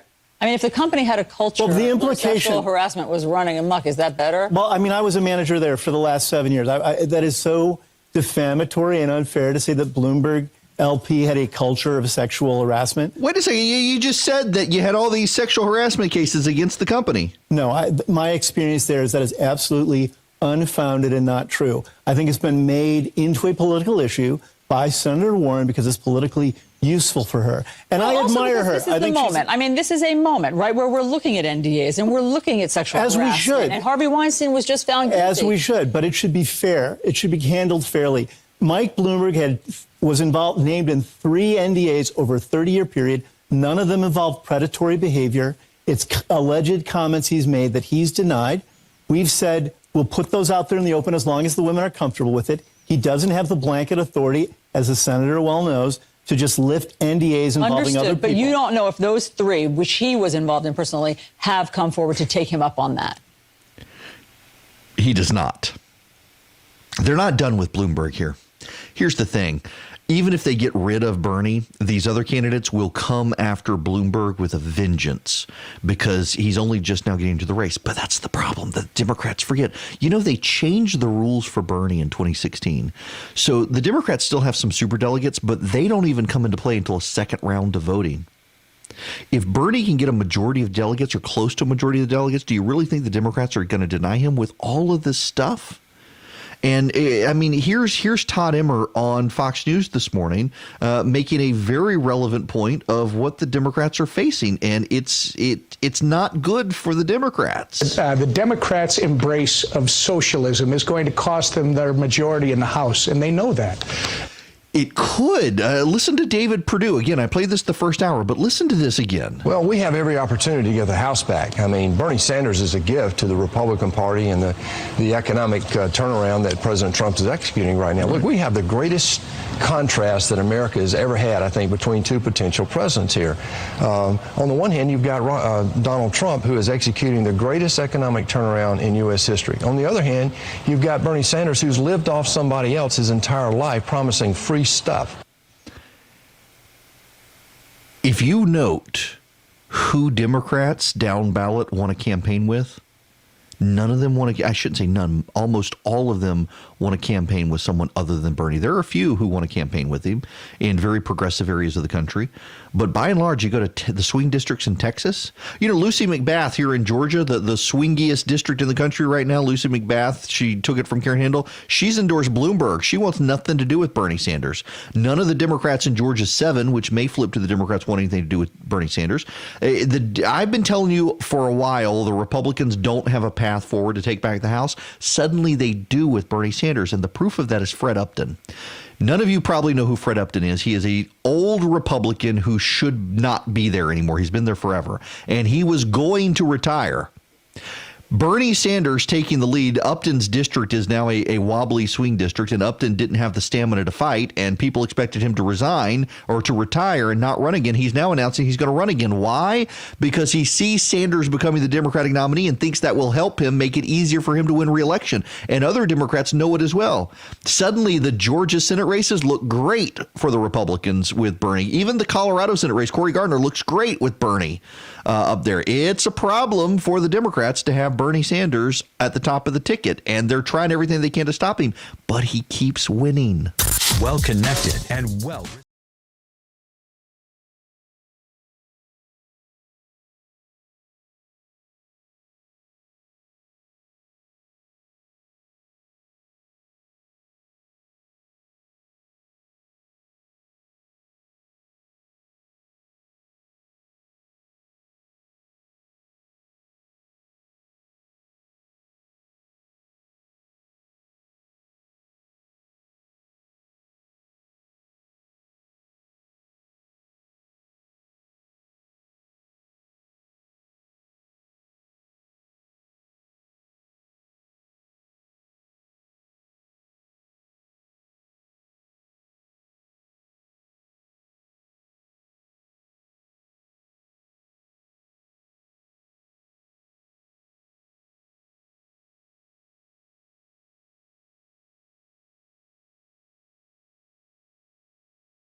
Ooh, this just happened on Fox News a few minutes ago. Rahm Emanuel sitting down in America's newsroom to talk about the Democrats, and he's a little upset with the rise of Bernie Sanders. Rahm Emanuel used to be the head of the Democratic Congressional Campaign Committee before becoming the chief of staff to Barack Obama in his first term. He's the guy who said never let a crisis go to waste, and, well, he's upset. The president at any time in the country. But guess what? The guy in the lead right now, the front runner for your party. Former mayor of Burlington. Former mayor, but he's a socialist Democrat. Right?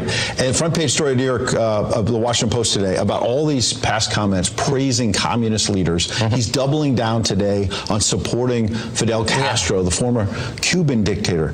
Is your party ready to put up somebody who's supporting communists? I mean, look, he's going to have to answer this. This is what, in my view, was malpractice in Vegas. Everybody was angry and hitting on Mike Bloomberg, whose name wasn't even on the ballot. The guy that was on the ballot and was a front runner, you left unscathed.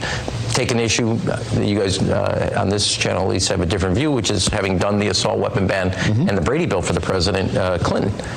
Here's a guy 2 years ago in Vegas, worst mass shooting in American history, has the support of the NRA, and nobody touched him about where he was on the assault. Michael Bloomberg had the opportunity. Yeah, as Ed Henry was about to say, Bloomberg even had the opportunity to go there and didn't. The gloves are going to come off tonight. You know, I wonder if this is going to be a highly rated. I am honestly tired of the debates, and I don't want to watch this one. And will you guys do me a favor, in all sincerity? Will y'all pray for my producer, Charlie? Because tomorrow he's going to have to cut up audio from the debate, and he doesn't ever handle it well.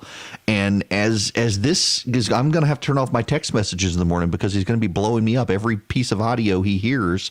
He's going to be with a string of expletives and comments to me. We need to pray for my producer's soul when he has to engage in cutting up audio in the morning. It's going to be brutal, but it's going to be I got to imagine that they're going to come out punching. Listen, they wanted to take out Bloomberg on the stage last week in Nevada, even though he wasn't on the ballot, because he's a usurper, and they resent it. And Elizabeth Warren still wants to. She's coming out after him. But the rest of them want to come after Bernie now on the Cuba comments, on the China comments, on the bizarre rape fantasies, on and on and on and on and on. They want to come after Bernie. But it's a 2-hour debate. You're going to have 7 people on the stage. You had 6. In the last several debates, you had 6. You're going to have 7 on this one because Tom Steyer is back on stage. They're going to have to ask Tom Steyer comments. He's going to go off the reservation on climate change stuff. You're going to have 2 billionaires on the stage. That gives Bernie an opportunity to talk about people buying the vote. It's going to be difficult. And then you got South Carolina on Saturday and Super Tuesday a week from today, and it's just going to be messy for the Democrats. And all of that helps Bernie Sanders get the nomination from the Democrats.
this has happened. Welcome. It is Erick Erickson here, the Erick Erickson Show across the state of Georgia. The phone number, 877-97-ERIC, 877-973-7425.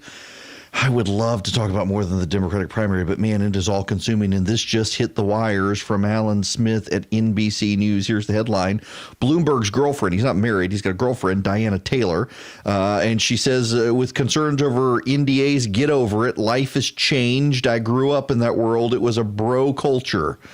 Billionaire Democratic presidential candidate Mike Bloomberg's girlfriend, Diana Taylor, has a message for those bothered by remarks the former New York City mayor is alleged to have made, and the non-disclosure agreements used by his company. Get over it. In an interview with CBS on Monday, Taylor dismissed concerns over the NDAs with former employees, saying it was 30 years ago. Get over it. In none of them was he accused of doing anything and saying anything nasty to a woman. That is not who he is. She said at a Women for Mike rally in Texas, life has changed. I grew up in that world. It was a bro culture. We have come a very, very long way, and Mike Bloomberg has been at the forefront of the change. Oof. I'm sure in a Me Too culture, that's going to go over very well. Well, Bernie's remarks are not going over well, and I got to tell you, I spent a little time. So there's this thing called Substack. And some of you get emails from me on Substack, and it's where I can just write. You know, I run the Resurgent on a daily basis, and sometimes I don't want to write on the schedule that I feel like I need to write for the Resurgent, and there's some things I want to start doing exclusively for people who are paying, frankly, exclusive podcasts and discounts to my conference and special stuff, and so I've been doing the Substack thing. It's just $7 a month for people to subscribe to, and I wrote a piece this morning, and the title kind of says it all, and millions will vote for a man they hate to stop a man they loathe. And this is what we're going to see this year in the election. A bunch of people who hate the president will vote for him to stop Bernie Sanders, and a bunch of people who hate Bernie Sanders will vote for him to stop the president. Democrats who have long opposed Bernie Sanders prefer him to Trump. Republicans who long have hated Donald Trump prefer him to Sanders. There are an increasing number of Americans, I think, who will sit on the sidelines. And I actually think that's good. So I was in Colorado over the weekend. Y'all heard me tell about the poor woman who puked next to me on the flight to Atlanta. 3-hour plane ride turned into a 4.5 ordeal. This woman literally 8 bags of vomit. Every time the plane bounced, she would throw up. She had altitude sickness. She was leaving Colorado, trying to get back to New York, was hoping it would settle down, and she just kept throwing up the Dramamine and the Aleve and everything in her system. I felt bad for her. But so I went out to Colorado Springs to talk to the leadership program of the Rockies. And I have said this here, and I'm going to say it again, and I don't mean to bore you with it, but one of the things I said to those people in Colorado at this program, it is a program that trains conservatives, teaches them the ideas of conservatism, the philosophical underpinnings of conservatism. They read the Federalist Papers, they read Hayek, they read Bastiat, they read Henry Hazlitt's Economics in One Lesson, all these things to educate them on what it means to be a conservative, to what it means to support free markets. And they involve themselves in the community. A lot of them run for office.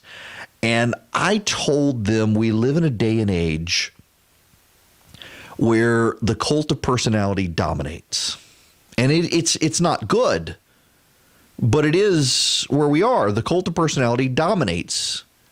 People are voting for Sanders or against Trump. People are voting for Trump or against Sanders or whoever the Democratic nominee ultimately is, if the Democrats can figure out a way to stop Sanders. They're not voting for ideas necessarily. They're voting for people, but the ideas still matter.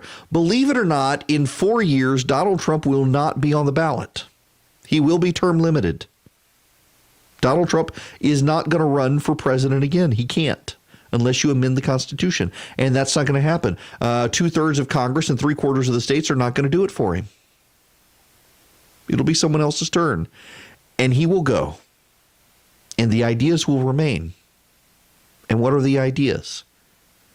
Well, the problem these days with the Republican Party is I don't know what the Republican Party stands for anymore other than defense of the president. And I really don't know what the Democratic Party stands for anymore other than opposition to the president. Sure, the Democrats want to give free stuff to people. Republicans want to grow government too. Republicans are putting another $1 trillion in the national debt, and they claim to be the party of free markets and limited government, and yet they keep growing government. Now you got this whole idea of national conservatism. Have y'all heard about this? National conservatism. Nobody can tell me what national conservatism is other than we grow government to reward our friends and punish our enemies. I don't want a government that grows so large to reward our friends and punish our enemies, because at some point you will lose control of the government and the other side will punish you and reward their friends. Never give your own side power you don't want the other side to have, because there is no such thing as permanence in American politics. And so ideas matter. But it's more than just ideas matter. And this is what I told the people in Colorado that, yeah, I quote it so often, you guys probably know immediately. Here he goes again. Jeremiah 29:7, seek the welfare of the city in which you're in exile. There you'll find your welfare. That's where the ideas ultimately matter. And I believe conservatives have the ideas for your local community. And part of me is kind of excited by the idea, by the prospect, by the theory that the fringes have taken captive the major political parties. And I don't mean fringes disparagingly, but the people who are on the sidelines, on the margins of the parties, are now taking over the parties. The Bernie Sanders folks, he's not even a Democrat, and his supporters have been on the sidelines of the Democratic Party, and suddenly they're about to take it over. In the same way, Donald Trump supporters, a lot of them weren't actually Republicans. Some of them were Democrats. Some of them were Obama voters, and they came in and they took over the Republican Party. And the establishments of both parties completely lost touch. You know, it's not the Russians who are causing Democratic voters to support Bernie Sanders. It's the Democratic voters themselves. The media is so freaked out about the Russians stealing the election, it's never dawned on them. Wait a second, the Democratic voters are doing what the Russians want. Why? Because the elite in this country in both parties failed us. They made a bunch of promises to a bunch of people, and they failed them. They rewarded their friends at their highest levels and forgot about the little guy. And so here comes Donald Trump and Bernie Sanders, who claim to care about the little guy, and in different respects, they seem to care about the little guy in different aspects, etc. But there's a real problem there. But a lot of Americans loathe both men, and we'll see the people who have long been at the margins of the parties now dominating the parties. And a lot of people, you know what they're going to do? They're going to get out of national politics. They're going to say, to hell with Washington, D.C. It's too screwed up. It's broken. And a lot of those people, they're not going to disengage completely. Sure, they'll go figure out how they can earn a living, navigate the world with higher taxes or lower taxes or more regulation or less regulation, what to do with their kids' education. Do they homeschool or not? How involved do they be how involved are they in church or a charity? But what they are going to do is they're probably going to start paying way more attention to their local community, because they're not going to want their local community to be hijacked by a fringe. And so they'll get involved. And they'll pay attention to local politics. And they'll pay attention to the school board meeting they've never paid attention to before. And they'll pay attention to the city council meeting they never paid attention to before. And they'll pay attention to the county commission meeting they've never paid attention to before. And maybe they'll run for office, or maybe they'll sit on a board. Maybe they'll try to get a slot on the Planning and Zoning Commission or an Industrial Authority Board or Development Authority Board. And they'll want to play a role in their community because they've decided to check themselves out of national politics. National politics is in their playground. That's where they've gotten power. That's where they found use. And now the parties seem to have lost their minds, and they still want to be involved in some way. And so they'll start finally seeking the welfare of the community in which they live, realizing that they're going to find their welfare because Washington is broken.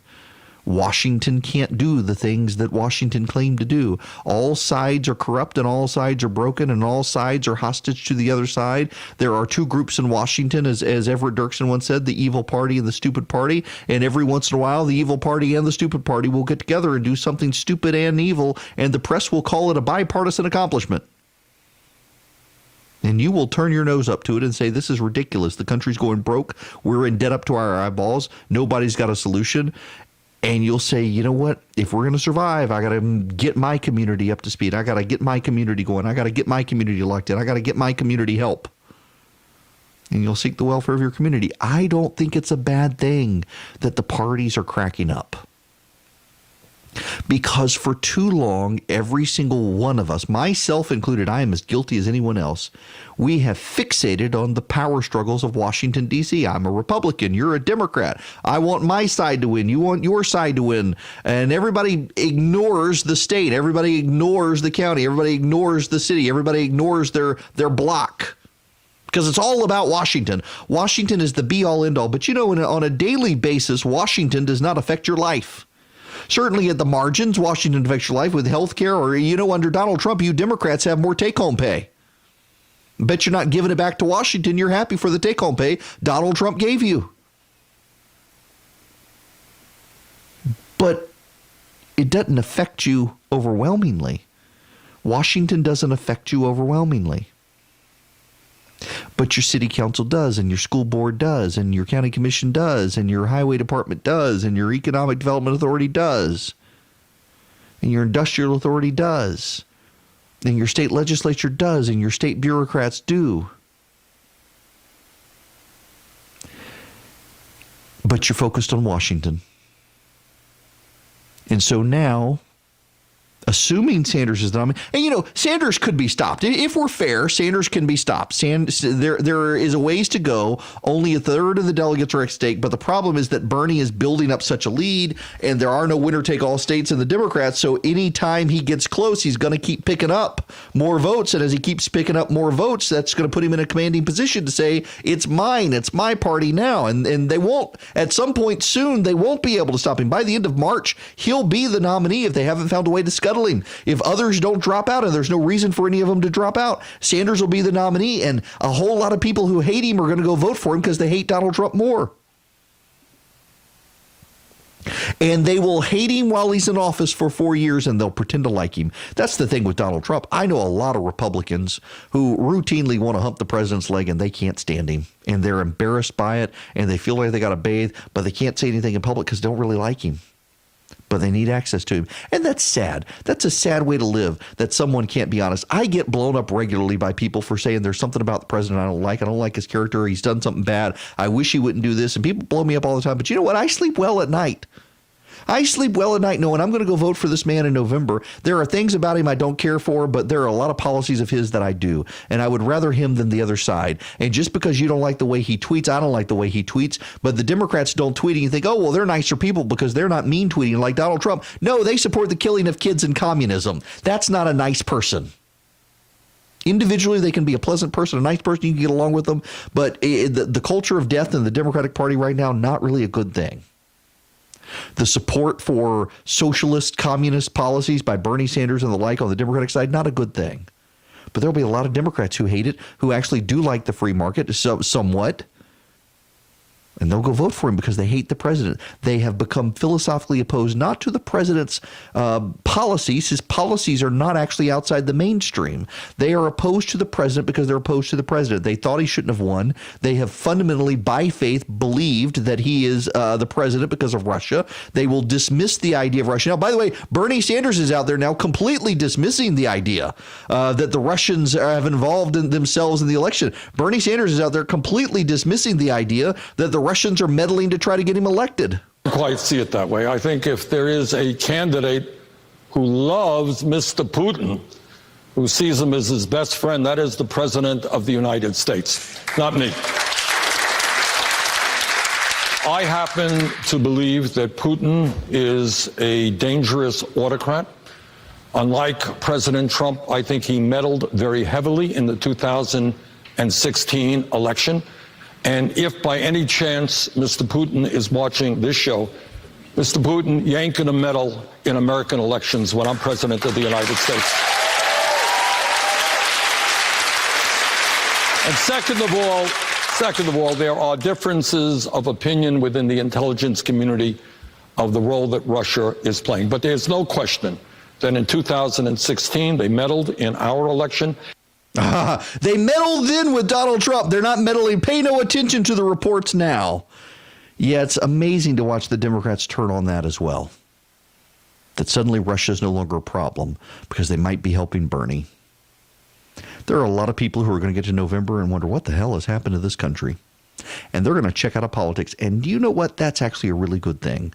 More people could afford to, more people could stand to, more people should check out of politics because they've made it all encompassing. Y'all, I do politics 5 hours a day on the radio. I love politics. I was a campaign manager. I was a campaign strategist. I was a campaign minion. I drove candidates around. I licked envelopes in the back office. I put stamps on. I wrote press releases. I built coalitions. I ran campaigns. I strategized. I did polls. I did ads. I did mail. I loved it. I still love it. But it's a portion of my life. Most of my life is spent with my family and my friends and hanging out and enjoying each other's company and thinking about church and are we going to church and what's the lesson this week and why am I not reading my Bible? I got to get back into my Bible and I'm really bad about reading my Bible. There's a whole other aspect of life out there besides politics, and so many people have made politics so consuming for them, and it's kind of nice to break them of that habit by having it all go so crazy. They're like, I got to do something else with my life. Yes, you should. Go grow a garden, grow a family, raise a family, seek the welfare of your city, get out of Washington politics, start focusing on your local community, whether it's Rome or Dalton or Athens or Jasper or Macon or Valdosta or Vidalia or Savannah or Statesboro or Douglas or Albany, Columbus, wherever. Focus on your local community. Washington will still be there, but there's no reason to make it the be-all, end-all of your life. Erick Erickson wades through the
and analysis.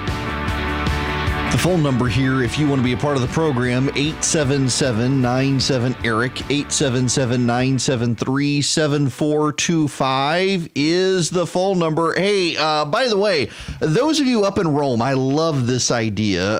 If there is today... it is the night at the movies. It's a Rome tradition. It's raised $275,000 for the Exchange Club Family Resource Center in Rome. It is today, February 25th. It is the 20th anniversary. The event starts at 6 p.m. at Seven Hills Building, located next to the DeSoto Theater.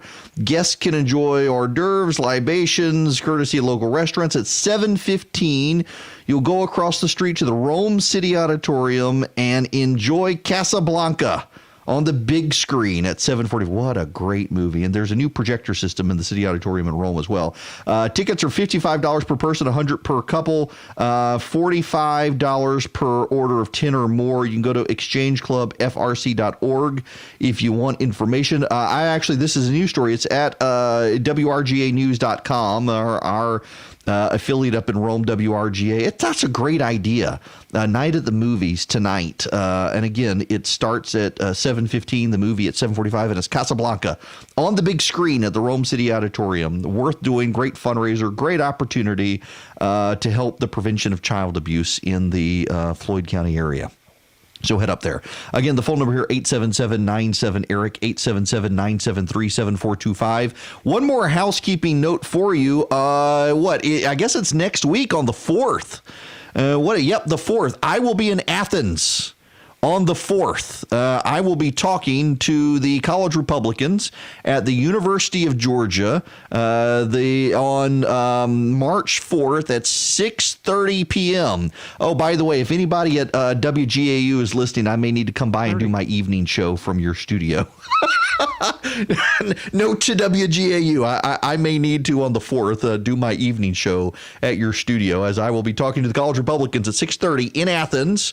And then I'm going up to Clarksville, I guess, in a couple months as well. Around the state. When we come back, we will move on to Georgia Matters and the president in India.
Where's my microphone?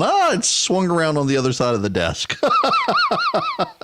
Hey, if you want to be a part of the program, 877-97-ERIC, 877-973-7425. You know, in the last hour or two, we've been dealing with the coal ash issue, and the state Senate has passed legislation today that would prohibit importation of coal ash from other states. There's other legislation that has been passed by the state Senate. Senate Bill 367. It is backed by Governor Kemp and the state school superintendent Richard Wood and the Georgia Georgia Education Association, or Association of Georgia, whatever it is. And it would reduce the number of mandatory tests in public schools. It is headed to a vote of the full Senate. P.K. Martin, state senator, who is the chairman of the Senate Education Youth Committee, sponsored the bill. He says overwhelmingly over and over and over, we keep hearing that standardized, high-stakes standardized testing continues to be a problem, and it's just too much.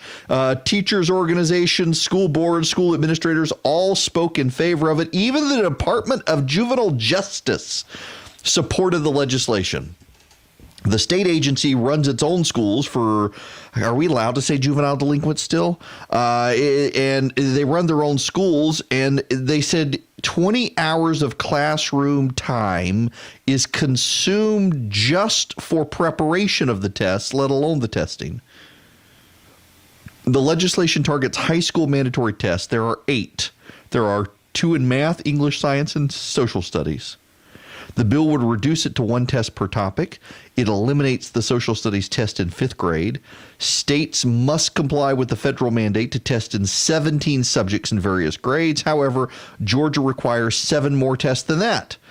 Should it become law, we will drop to 19 tests with 2 extra for social studies in 8th grade and in high school. The 8th grade exam is for Georgia history. There are 2 extra high school social studies tests for U.S. history and economics, but the legislation would eliminate one of them, requiring the Georgia Board of Education to choose which. Oh, you know they're going to scrap the economics one, which for American history, given the garbage the New York Times is putting out, maybe we need the American history one, though. Now, there is some concern because the tests are used to hold teachers and schools accountable and tell parents how their kids are performing. And research suggests that the rigor of teacher grading varies from school to school, and statewide tests provide a uniform measure. They're called the Georgia milestones. Georgia parents are going to know less about their kids. But I got to tell you, I think it's a good thing. Here's the thing.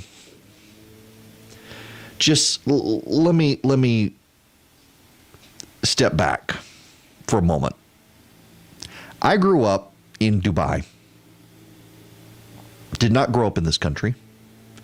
I went to an amazing school.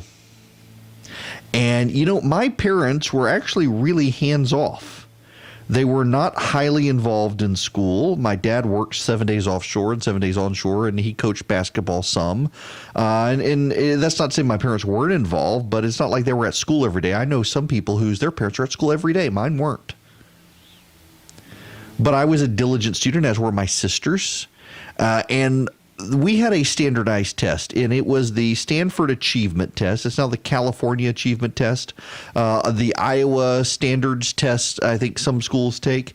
And you know, the purpose of that test was to determine where I was in relation to everyone else. And then, horror of horrors, something American schools in the United States of America do not do, is they would take that test and they would say, look at this. He's not doing well in math. Let's put him in a smaller math class with a teacher who's going to get him up to speed. You in our school would typically have 2 to 3 math classes, even though we were a really small school. I mean, my graduating class in 9th grade, our school only went up to 9th grade in Dubai, and then you went to boarding school. I think there were 28 of us.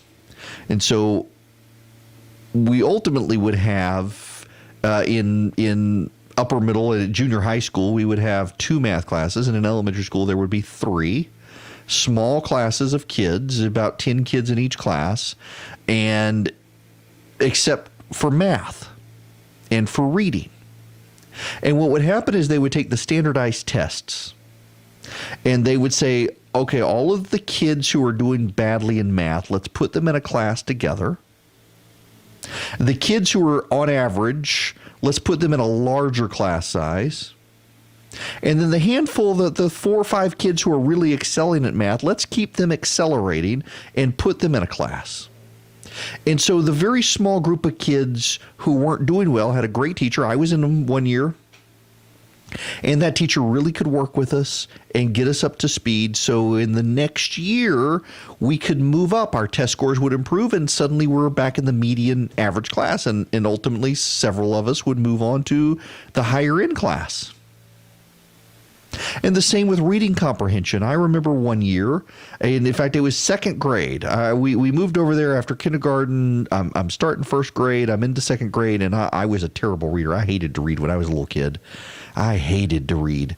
And my reading comprehension and vocabulary were off, and they would make me go to a classroom, and there were just 6 of us in the classroom. And, I was there for a year, and I had a British teacher who was fantastic. And she got us up to speed, and I not only moved into the regular class, but ultimately moved into the advanced class. And by my 9th grade class year, I was in the higher end math class, and I was in the higher end reading class, English class, because they had used the test as a benchmark for where I was and arranged the classes for kids accordingly. And in this country, in this day and age, you are not supposed to do that. It is verboten. You do not do that. You do not put all the slow learners together and all the advanced learners together. You're not supposed to do that. And I can't tell you the number of times I've talked to teachers like this. It's not good that we don't do this anymore. You're not supposed to track the kids that way. And for the life of me, it makes sense.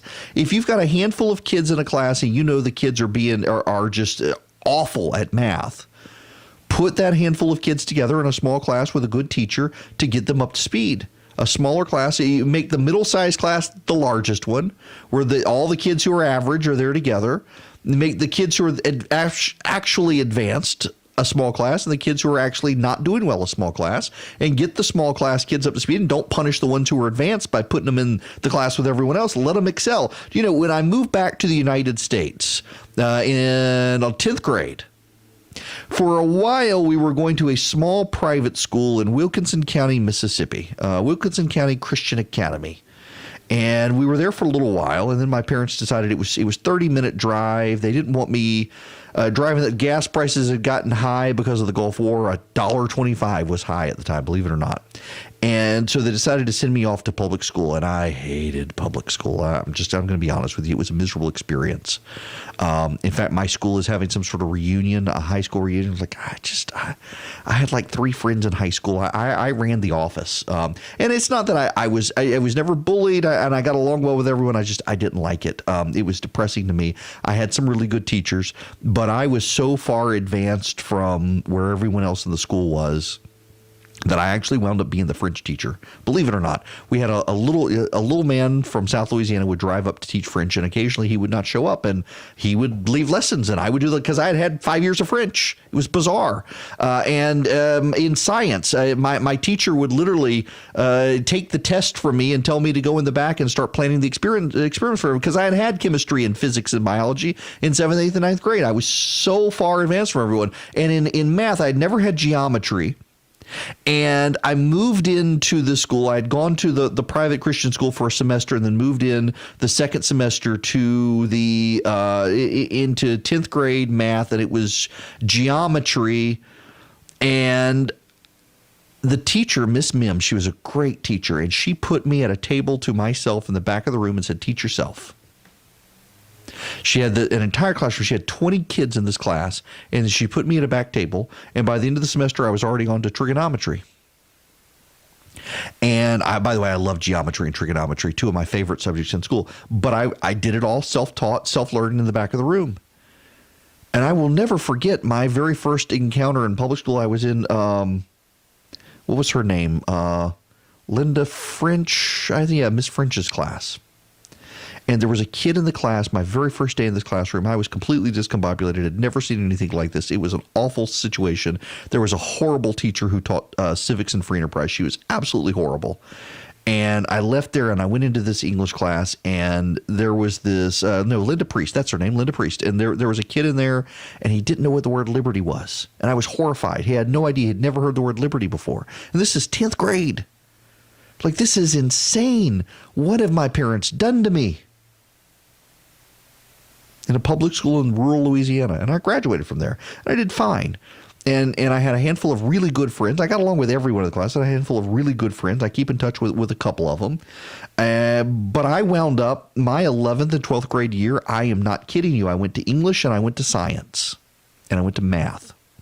And otherwise, I sat in the front office and helped run the school. And that is no exaggeration. You wanted to come into school late, you had to come through me. You want to leave early? I was the one who took care of it. I rounded up the attendance records. I ran the computers for the school. I mean, it was fantastic. I loved it. I was in charge.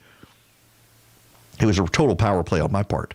But I was shocked to come back to this country and realize that you didn't do standardized tests. Now, in Louisiana, you had the LEAP test, which is kind of like the Georgia Standards test. It's the Louisiana Education something. And I was just shocked that testing was not used to place students in the next year. I mean, that was an eye-opening experience even back then. I distinctly remember in 11th grade having this realization that they're not doing this. I ultimately tested into the gifted program, and they didn't want to put me in the gifted program. You will not be surprised I was in the gifted program. Yep, I was, total nerd. But they didn't want to put me in there because I had not been there for multiple years, and they didn't like, the person who was in charge of it didn't like the idea of putting me in the gifted program in my senior year in high school after refusing to put me in my 11th grade year. But they ultimately had no choice. They put me in it and actually helped me get a good college scholarship to Mercer and to Duke. But it was an eye-opening experience. American education outside this country and American schools outside this country is so much better than American education in public schools. But can I be really honest with you here towards the end of this random winding monologue that some of you probably are scratching your head about? Parents ultimately matter. You know, my parents were very hands-off, not very involved. I remember there were very few times when I was in high school, my parents would go to school, there would be a meeting or some such, and they would have to go, but otherwise they weren't, other than parent-teacher conferences. But I was a good student, and I didn't really need them involved. But we are dealing with situations in this country with the collapse of families, and I actually resent like hell on behalf of teachers that a lot of teachers are measured based on standardized tests when there are a lot of kids who are going to fail the test because they woke up hungry that morning because their mom has had to go to work, their dad's not there, and they got to take care of the other kids. And we're going to tell the teachers that you suck because the kids are failing the test, when the kids are failing life because their parents are failing life because the family's collapsing, and it's not any of their fault. It's just the nature of the world we live in. We live in a fallen world and families are collapsing, and we're going to tell teachers that they're bad because the kids aren't learning, but the kids aren't learning because they're in a broken home and they're starving when they come to school. That's not fair to our teachers. It's not just the pay raise and the lack of pay that keep teachers and keep people from wanting to be teachers. It's also the collapse of society, and suddenly teachers are no longer teaching. They have a passion to teach. They want to be with kids. You get these great teachers. You see, so they make movies about these teachers who elevate the souls of kids from broken homes. Not every teacher is going to do that, but there are still good teachers, and they can't do it because the home's collapsed and it's the teacher's fault when they're just a freaking babysitter these days. And nobody wants to blame the parents. Nobody wants to say, hey, maybe you should have done a better job. No, nobody wants to do that, and I get it. But why do we want to blame the teachers for the broken home and the collapsed family and the kid who can't read and write because the parents don't do it with them? They're in school for a few hours a day, and then they're home the rest of the time, and they're home during the summer, and somehow it's the teacher's fault. I got a real problem with our society saying, you know what, and there are bad teachers. Let's be honest. I had a really bad teacher. I remember when I was in 10th grade, I moved back to the States. There was this woman, her name was Miss Sims. And Miss Sims would walk down the hall perfectly fine until she knew someone was coming, and then she would hunch over and grab her back as if she was in excruciating pain because she had a workers' comp claim. Everybody knew it. It was the running joke. You could see her on the security cameras of the school walking just fine until someone showed up. There's, oh, my back.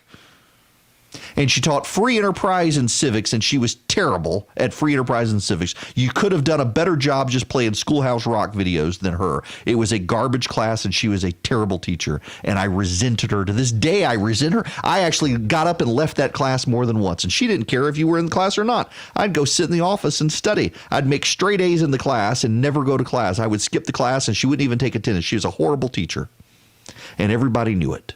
And she deserved to be fired, and they couldn't fire her because she had the workers' comp case, and she would sue them if they did, and that's why she did the workers' comp case. There are terrible teachers in schools. There are really awful teachers, and we should make it really easy to fire bad teachers. And the kids in school know who the bad teachers are. Talk to the kids. Talk to them. Talk to your kids. Who are the bad teachers? They'll tell you who the bad teachers are. But using the standardized test benchmark to say, oh, this teacher's bad because she's got 15 kids in there, all of them are from broken homes, and they come to school starving and can't focus on the standardized test, and it's the teacher's fault. I have a real problem with that, and you should too. And that's the benchmark for hiring and firing teachers these days is really, really, really unfortunate. News and in-depth analysis.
It is Erick Erickson here. So the president is in India. He had a very funny moment where he where he said that he had a press conference and he wasn't going to say anything controversial because he didn't want to distract from his good meeting. Everyone had a good laugh out of it. What I find fascinating is that he has this meeting in India. He's got this. It's a successful visit in India, and the press is fixated on Russia and the Russia narrative. They don't want to ask him about his meeting in India. It's kind of sad that the media is frustrating. They're willing to avoid asking the president relevant questions about what he's doing. And I'm stammering because I'm trying to pull up this clip and just give you a sense of this. Listen. I've seen papers on it. People cannot believe that she said it. Yeah, please go ahead. Thank you, Mr. President. The intelligence community believes that Russia is trying to meddle in the 2020 election. Do you agree with their assessment? And what is your message to Vladimir Putin about potentially interfering regardless of the candidate they support? Well, you know, what I'm reading, and again, I'm over here for the last number of days, but they went to see Bernie, and they told Bernie about something having to do with they want Bernie to win. They did not tell me. Intelligence never told me, and we have a couple of people here that would know very well. They never told me anything about that, and it was sort of a strange thing that they went to Bernie. And now I find out, if I believe what I read in some of your documents and some of your papers, that it was highly exaggerated. And frankly, I think it's disgraceful. And I think it was leaks from the Intelligence Committee, House version, and I think that they leaked it. I think probably Schiff leaked it, but people within that, Schiff leaked it, in my opinion. And he shouldn't be leaking things like that. That's a terrible thing to do. But basically, they would like to see Bernie is probably winning, and looks like he's winning, and he's got a head of steam, and they maybe don't want him for obvious reasons. So they don't want him, so they put out a thing that Russia's backing him. This is what they do. I've gone through it for a long time. I get it. I get the game better than anybody. And that's the way it is. The point of me playing this clip here, yeah, okay, the president says some interesting stuff here, but he's in India, and that's the second question the president got. He's in India concluding a successful trade trip, and the media is just obsessed with the Russia stuff. Russia. And now the Democrats are changing the talking point. For the longest time, it had been that the Democrats stole it for Russia. They're stealing it for the president. The Russians are stealing it. And what actually is happening? Actually, it's the Russians are just sowing chaos. The Russians want the chaos. The Russians want to divide the country. And that's what they're doing. And the media is playing into their hands. Here goes the president of the United States, has a successful trade trip, and the Russians are coming. The Russians are coming in. And the Russians, they want to help the president. They got the story wrong. They misrepresented it, and they're obsessed with it. And they can't get the story right. 30. It's sad. It's expected. And it's going to make it very, very funny in November if Bernie Sanders is the nominee to see the media discredit themselves by running away from a story they've advanced for 4 years against the president of the United States. Oh, well. By the way, happy Mardi Gras, a native of Louisiana. Happy Mardi Gras to you guys.